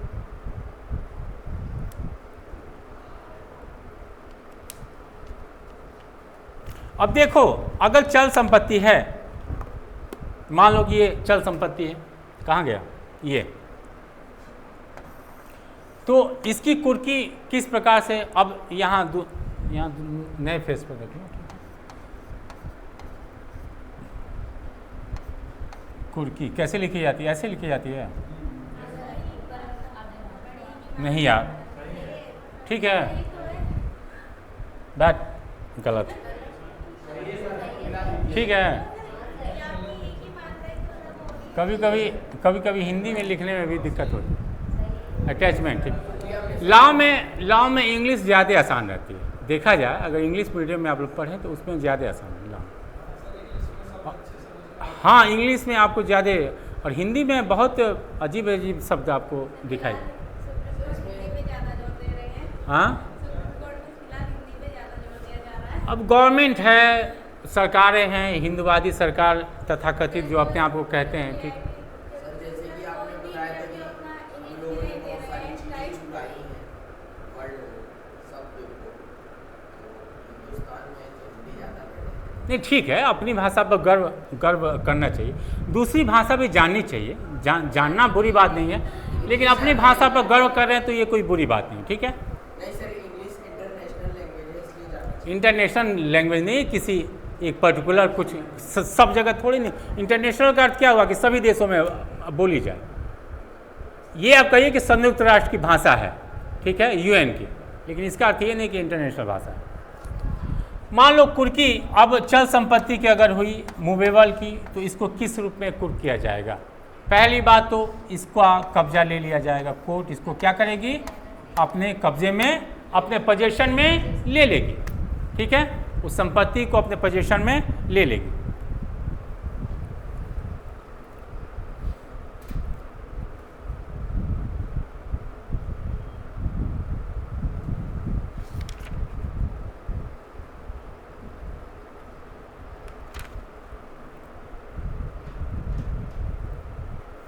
या इसके लिए हमने आपको पहले कहा कि रिसीवर नियुक्त कर सकते हैं। ये रिसीवर का जो प्रावधान है, ये किसी भी व्यक्ति को कोर्ट रिसीवर नियुक्त कर सकती है। इसके लिए जब हम आपको सीपीसी पढ़ाएंगे, ठीक है, सीपीसी का आदेश 40 में रिसीवर के बारे में बताया गया कि रिसीवर का क्या कर्तव्य है, क्या दायित्व है। ठीक है, तो वो उसको उस प्रॉपर्टी को देखभाल करने के लिए रिसीवर की नियुक्ति हो सकती है सीपीसी की धारा आदेश 40 के अंतर्गत। सर उस मामले में भी कोर्ट देखेगी कि इस संपत्ति से हमें क्या लाभ है। अगर 1 लाख रुपए किराया आ रहा है तो उसको क्या करेंगे? क्या? जैसे कि आपने बताया कि किसी व्यक्ति को नियुक्त करेगी उसको रिसीवर की देखभाल के लिए, अब जो 1 लाख रुपए वहाँ से आय आ रही है गवर्नमेंट के खाते में जाएगी। सारा कुछ वो खर्चा कोर्ट देखेगी। ठीक है, कि कितना आपने खर्च किया, उसमें से आपको पारिश्रमिक कितना दिया जाएगा। रिसीवर मुफ्त में तो काम करेगा नहीं। ठीक है, याद रखिएगा, रिसीवर पर दायित्व तो बहुत होता है। अगर रिसीवर ने फर्जीवाड़ा कर दिया तो उसकी भी संपत्ति कुर्क हो सकती है, याद आप रखिएगा। हाँ, ऐसा नहीं कि आप कोई भी फर्जीवाड़ा करेंगे फिर आपने जो नुकसान किया है या तो भरपाई करो, नहीं तो खुद रिसीवर की संपत्ति कुर्क हो जाएगी। रिसीवर पर दायित्व तो बहुत है। ठीक है, ये तो कितना इंसाफी है रिसीवर के साथ। नाइंसाफ़ी क्या है? तुमको हम इसलिए रखे हैं क्या कि तुम चोरी करो। नाइंसाफ़ी क्या है? चोरी करने के लिए आपको नियुक्त किया जा रहा है। चोरी होने के लिए 378 ये सब लगाएंगे, तुरंत पूरी कुर्क कर देंगे संपत्ति।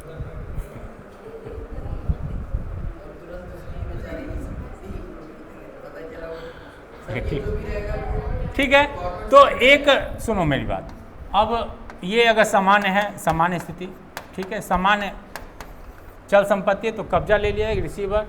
इसके अलावा चल संपत्ति एक प्रकार की और हो सकती है जो कि नाशवान है, ठीक, या पेरिसेबल जिसे इंग्लिश में कहा जाता है, नष्ट होने वाली। जैसे कि उसके पास मान लो कि प्याज का बिजनेस है, प्याज कितने दिन रहेगा? एक दिन सड़ जाएगा। अगर उसके गोदाम में आप सील लगा दो तो प्याज क्या हो जाएगा? सड़ जाएगा, आम सड़ जाएगा।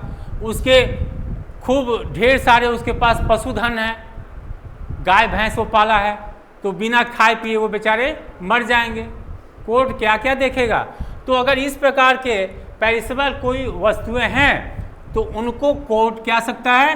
तुरंत विक्रय कर सकता है, तुरंत बेच देगा कि भाई अब हम कब तक इंतजार करेंगे उस व्यक्ति का, ठीक है, तो उसे तुम बेच दो। अगर घर जमीन है, मकान है, ये तो रह सकता है 2 साल 3 साल तक, लेकिन ये सब वस्तुएं नहीं रह सकती, ठीक है। तो इनको वो तत्काल बेचने का आदेश दे सकता है, तुरंत इनका विक्रय कर सकता है, ठीक है। हाँ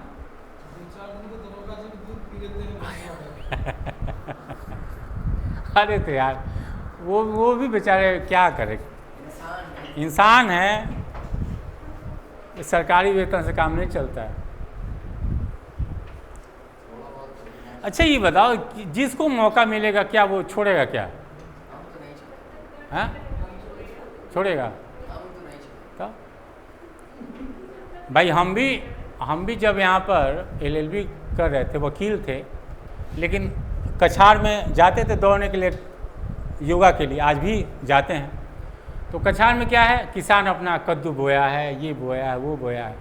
भाई जब तक स्टूडेंट लाइफ थी सोचते थे कि ये तो प्रकृति की चीज़ें हैं, इसमें किसान ने क्या किया, तोड़े और लेकर आए उसे खा। अब वो काम नहीं करते हैं, इस वजह से अब मुझे लगता है कोई ना कोई देख रहा है।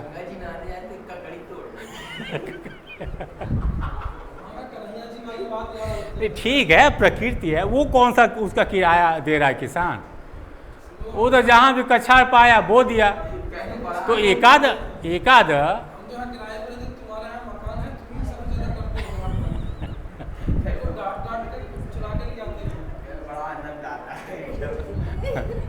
कछार में एक दिन कर रहे थे योगा, तो बगल वाले खेत में कद्दू थी, तो एक महिला आई तो कह रही कि बेटा कद्दू है किसका? बोले आंटी चाहिए? कह रही कि हाँ चाहिए। लालच बस। हम बोले तोड़िए। हम उसके बाद हम बोले कि बिना किसी को देखे आप सीधे घर आप निकल जाइए। इतनी तेज़ी से और बड़ा मस्त होकर कद्दू लेकर भगी हो। तो जिसको मौका मिलेगा वो छोड़ेगा। इसी वजह से पुलिस का प्रावधान है। अगर आज पुलिस ना रहे तो आप दिन दहाड़े पूरी क्लास गए, चलिए सर आज बैंक को लूट लिया जाए।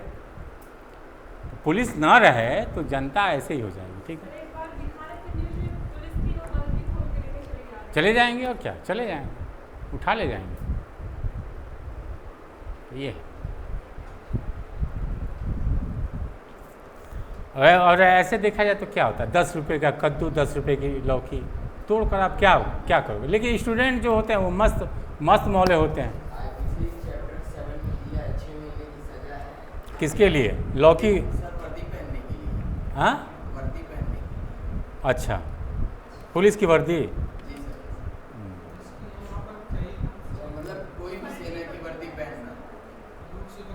ठीक है, तो ये 2 प्रकार की संपत्ति होती है। एक सामान्य संपत्ति, इसका कब्जा लेकर रिसीवर नियुक्त करें, और अगर कोई पेरिसेबल वस्तु है जो नष्ट होने वाली व्यक्ति है उसका तुरंत वो विक्रय कर देगा, ठीक है। इसके अलावा चल संपत्ति में ऋण भी आता है। किसी व्यक्ति को आपने क्या दिया है, ऋण उधार दिया है, ठीक है, तो उस व्यक्ति को कोर्ट अब मना कर सकती है। किसे? जिसने आपसे ऋण लिया है। तो ऋण दायी यानी कि जो ऋण देने के लिए अधीन हो, ठीक है, उसे कोर्ट मना कर सकता है कि अब तुम उस व्यक्ति को ऋण वापस मत करना, अब तुम ऋण कहाँ जमा करना, कोर्ट में जमा करना, ठीक है, क्योंकि अब तुम्हारा ऋण क्या हो जाएगा, अटैच हो गया है कोर्ट से उसकी कुर्की हो गई, ठीक है। तो ये आपको चल संपत्ति के संदर्भ में प्रावधान है। सामान्य चल संपत्ति है तो ये 2 काम, अगर वो नष्ट होने वाली उसे तुरंत बेच बाच दीजिए, अगर कोई ऋण है तो सामने वाले को मना कर दिए कि तुम उसका ऋण चुकाना मत।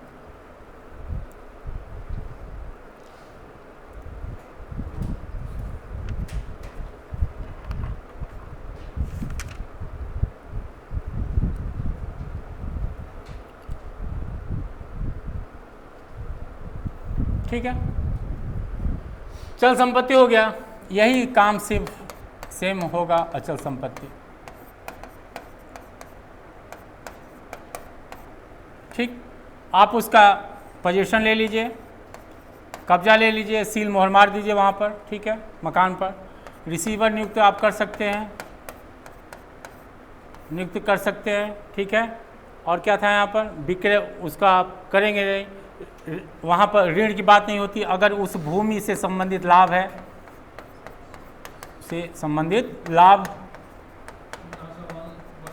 जैसे कि क्या भूमि से संबंधित लाभ, मतलब कि किराया, आपके किराएदार किराया दे रहे हैं, किराएदारों को कोर्ट मना कर देगी कि तुम उस व्यक्ति को किराया मत देना, क्योंकि वो भूमि से उत्पन्न होने वाले लाभ हैं।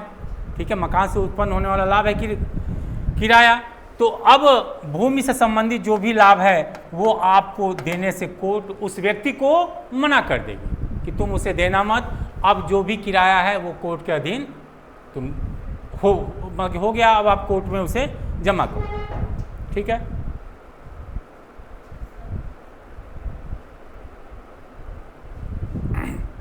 या अचल संपत्ति में कब्जा, रिसीवर, भूमि से संबंधित लाभ। इसके अलावा अगर अचल संपत्ति किसी अन्य व्यक्ति के द्वारा आपको दी जानी है, व्यक्ति से प्राप्त होने वाली है, ठीक है, तो उस व्यक्ति को भी मना कर दिया जाएगा कि उस व्यक्ति के नाम संपत्ति ट्रांसफर मत करना। ठीक है, अब वो अटैच हो चुकी है। भाई हो सकता है कि सक्सेशन के तहत आपको प्रॉपर्टी मिलने वाली है, या किसी व्यक्ति ने आपको दान में दे दिया हो, तो वो अगर वो भी संपत्ति मिलने वाली है तो उसको भी कोर्ट मना कर देगी। ठीक है, कि ठीक है संपत्ति उसी की है, लेकिन उसको डायरेक्ट ट्रांसफर न कर अंतरण को रोक सकती है। ठीक है, कि अब उसको जो संपत्ति, हाँ, जो संपत्ति मिलने वाली है वो संपत्ति अब कोर्ट के अधीन रहेगी। ठीक है, अब उसका लाभ वो व्यक्ति नहीं लेगा। क्लियर है? तो इन तरीकों से अचल संपत्ति के बारे में अटैचमेंट हो सकता है, कुर्की हो सकती है। ठीक है, सर हमने लिखा है ऋण से उत्पन्न होने वाले लाभ, खेती, पेड़, किराया। क्या खेती, पेड़, किराया। ठीक है, बाकी रिसीवर के बारे में सीपीसी में पढ़ लेना। ठीक है, अब देखो कुर्की हो गई।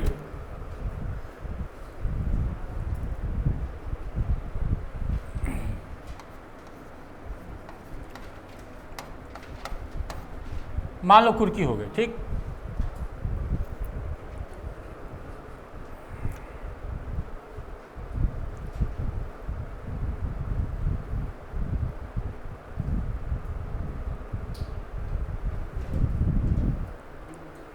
अच्छा, एक और आपको बताना भूल गए, अचल संपत्ति का जो कुर्की होता है वो किसके माध्यम से होता है? कलेक्टर। ठीक, थोड़ा सा यहाँ पर दिमाग में आप रख लीजिएगा कि अगर ये कुर्की अचल संपत्ति की है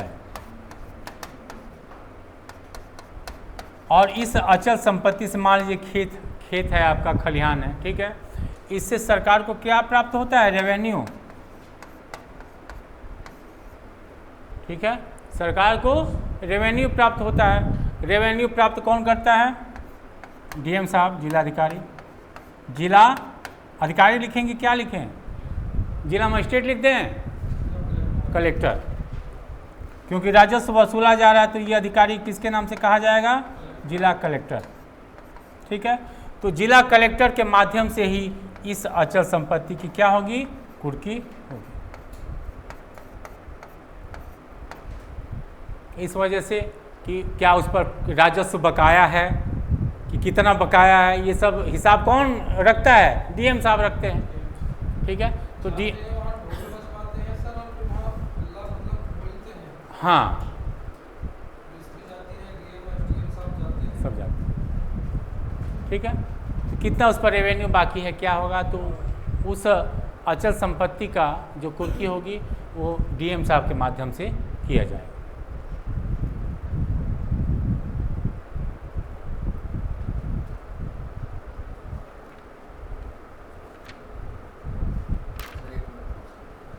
लिख लो लिख लो। पूरी लिस्ट बना के लाते हैं साहब दरोगा जी, हाँ लोग आज मतलब सब चीज का लिस्ट बना के लाते हैं, जो भी मिलता है सबको भर लाते हैं। दरअसल कुर्की न्यायिक क्रिमिनल और सिविल मामलों में कुर्की में अंतर होता है। सिविल मामलों में कुछ चीज़ों के लिए धारा 60 पढ़ी होगी तुम लोग सीपीसी में, धारा 60 में कुछ चीज़ों को छोड़ा गया, जैसे कि घर के बर्तन जो हैं खाने योग्य उनको आप नहीं कुर्क करेंगे, महिलाओं के ज्वेलरी वो आप नहीं करेंगे, ठीक है, या कुछ इस प्रकार की कुछ चीज़ों की लिस्ट दी गई है धारा 60 सीपीसी में, ठीक है, सीपीसी का सेक्शन 60 में कुछ अपवाद दिए गए हैं, उन चीज़ों को आप कुर्क नहीं कर सकते, लेकिन ये छूट क्रिमिनल मामलों में नहीं मिली है। ट्रैक्टर ट्रॉली जो होता है उनको भी सीपीसी में मना कर दिया। छोड़ रहा और क्या, किसान का अगर वो हथियार है ट्रैक्टर जिससे वो खेत जोतता है, उसकी आप कुर्की नहीं कर सकते। अगर लोहार है उसके पास कुछ अपने औजार हैं, या वो मकान बनाने वाला है, वो सब हथौड़ा और रखा है, उसकी आप कुर्क नहीं कर सकते। लेकिन सीआरपीसी में ऐसा कोई अपवाद नहीं है, पुलिस जो चाहे वो उठा ले जाती है, वो तो कोशिश करती है कि दीवार और भी तोड़ दे, गुस्से में सब उठा ले जाती है। क्रिमिनल मामला बहुत खतरनाक मामला होता है, सारा कुछ उठा ले, उसका खाने का बर्तन होता है सब।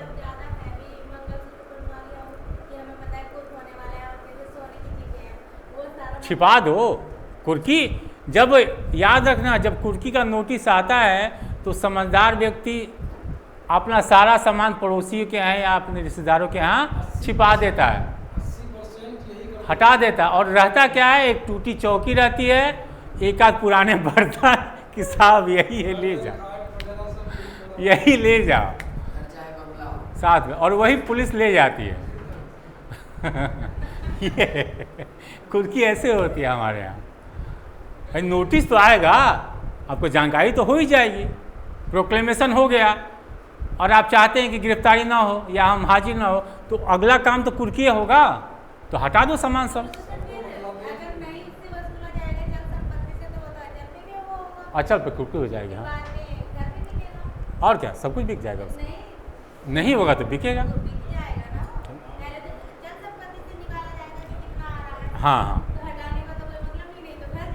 नहीं तो अब तुरंत देखो, अचल संपत्ति में कुछ वस्तुएं तो वो बेच देता है। सामान्य तौर पर अचल संपत्ति बेचने से पहले कम से कम 2 साल तक वेट किया जाता है, ठीक है, क्योंकि 2 साल का मैक्सिमम है पीरियड, ठीक है, कि 2 साल के अंदर वो अभियुक्त आ गया तो ठीक है, तो इतना रहता है। देखो पुलिस के हाथ तो पड़ना चाहिए भी नहीं, ठीक है, कोशिश यही कीजिए कि कोर्ट में सरेंडर कर दीजिए।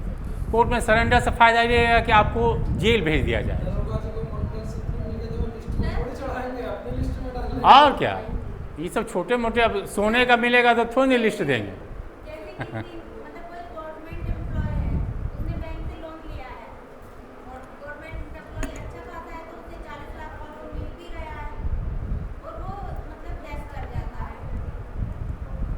हाँ तो बैंक भी तो करती है ना, बैंक भी उसे वसूल सकती है ना, तो ज़्यादातर मकानों में क्या है। हाँ हाँ मर गया वो, हाँ तो उससे क्या मतलब है, लड़का उसका होगा दायित्व, ठीक है, उसकी प्रॉपर्टी जो लेगा वो उसका दायित्व तो होगा।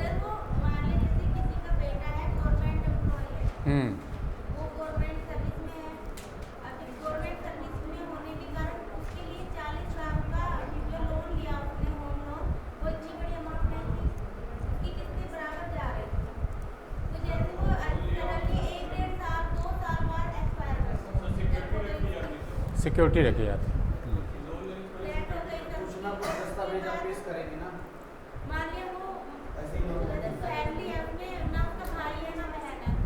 हाँ तो उसकी प्रॉपर्टी है ना। प्रॉपर्टी है मम्मी पापा है, देखो दायित्व हमेशा याद रखना। पापा के नाम है, अच्छा, बेटे का नहीं था, मकान पापा के नाम है। तब वहाँ पर उसमें कुछ गवाह वगैरह तो लगे होंगे, कुछ डॉक्यूमेंट्स आप दिखाए होंगे, ऐसी वो भी हो जाएगा। अब पापा के मकान को वो कैसे होगा? नहीं पापा के मकान को तो नहीं कर पाएंगे वो।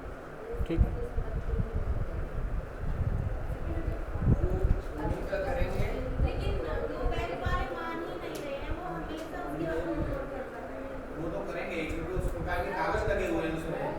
मकान का कागज उस पर लगा होगा। हाँ? जब आप डील कर जाएंगे उसके बाद वो कब्जा करेंगे, कब्जा तो करेंगे ही करेंगे। जब कोई है नहीं तो उसको देखने वाला तब तक वो दिखेंगे। तो जैसे इसमें कोई रिलीफ है, जैसे कोई एक्सपायर हो गया तो उसकी लोन माफ हो जाएगा। अब फिर कुछ उसका वो भी तो हो जाता है, कोई मतलब प्रक्रिया। प्रक्रिया यही है कि अगर उसके पास प्रॉपर्टी नहीं है तो कोर्ट क्या कर देगी, उसे दिवालिया घोषित कर देगी। दिवालिया किसे करेंगे? क्या? बंदा ही नहीं रहा। एक मिनट के लिए मान लो, दिवालिया है ही नहीं, देखो एक्सपायर हो गया, बाद में वही है ना कि उसकी लोन जमा कौन करेगा? अब बात ये कि वो हवा में तो आपको कोई लोन देने वाला है। ठीक है, वो तो सर उसकी सर्विस पे मिली थी, क्योंकि उस टाइम तो वो गवर्नमेंट एम्प्लॉय था। सर्विस पे मिलती है, उसमें भी गवाह लगते हैं। गवाह लगेगा, कागज लगेगा। कागज बाहर लगेगा। से प्रॉपर्टी नहीं ली जा सकती है सर्विस के उसमें। गवर्नमेंट का नुमाइंदा है वो, खड़े कहाँ होगा? अगर आप गवर्नमेंट सर्विस में हो तो आपसे नहीं ली जाएगी। नियम होगा, माफ वगैरह होगा। अब उनका जो रूल है, अब रूल उनका बैंक का जो ये बात सही है, सर्विस पे ही लोन मिलता है। सर्विस से ही उसकी लोन मिला है। हम मिलता है, सर्विस पर लोन मिलता है। खरीदे भी है आप लोग। अब लोन दिया है तो वो माफ हो जाता है, अगर वो खत्म हो जाए तो। अरे यार, उसने 2-4 साल सर्विस की है, उसका पीएफ वगैरह जमा हुआ है, उससे बढ़ता है। टेक्नोलॉजी का उसका पैसा जाएगा, पेमेंट का उसका पैसा जाएगा, तो लोन लेगा। उसके नाम से कुछ तो होगा प्रॉपर्टी।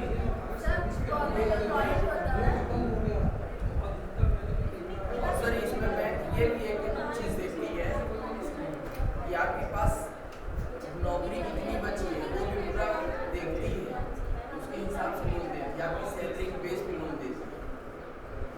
हाँ, कुछ ना कुछ मान लो कि वो मर गया तो कुछ ना कुछ अमाउंट भी तो उसे मिलेगा। ठीक है, सर उससे जैसे मिला था ना अकाउंट, तो उसमें 25 लाख जमा हो गया था। हुआ ना जमा। हाँ 25 लाख हुआ था, लेकिन बाकी का तो तो मतलब चलो बाकी का नहीं है तो बैंक ऐसे ही नहीं, बैंक घाटे में जाती है। ठीक है, बहुत लोग लोन ले लेकर भाग गए तो बैंक घाटे में जाती है। जब वो कहते हैं ना पावर है तो नोट का नहीं तो कुछ नहीं है। अब सही है। भाई इसी वजह से वकीलों को कोई लोन देता नहीं है।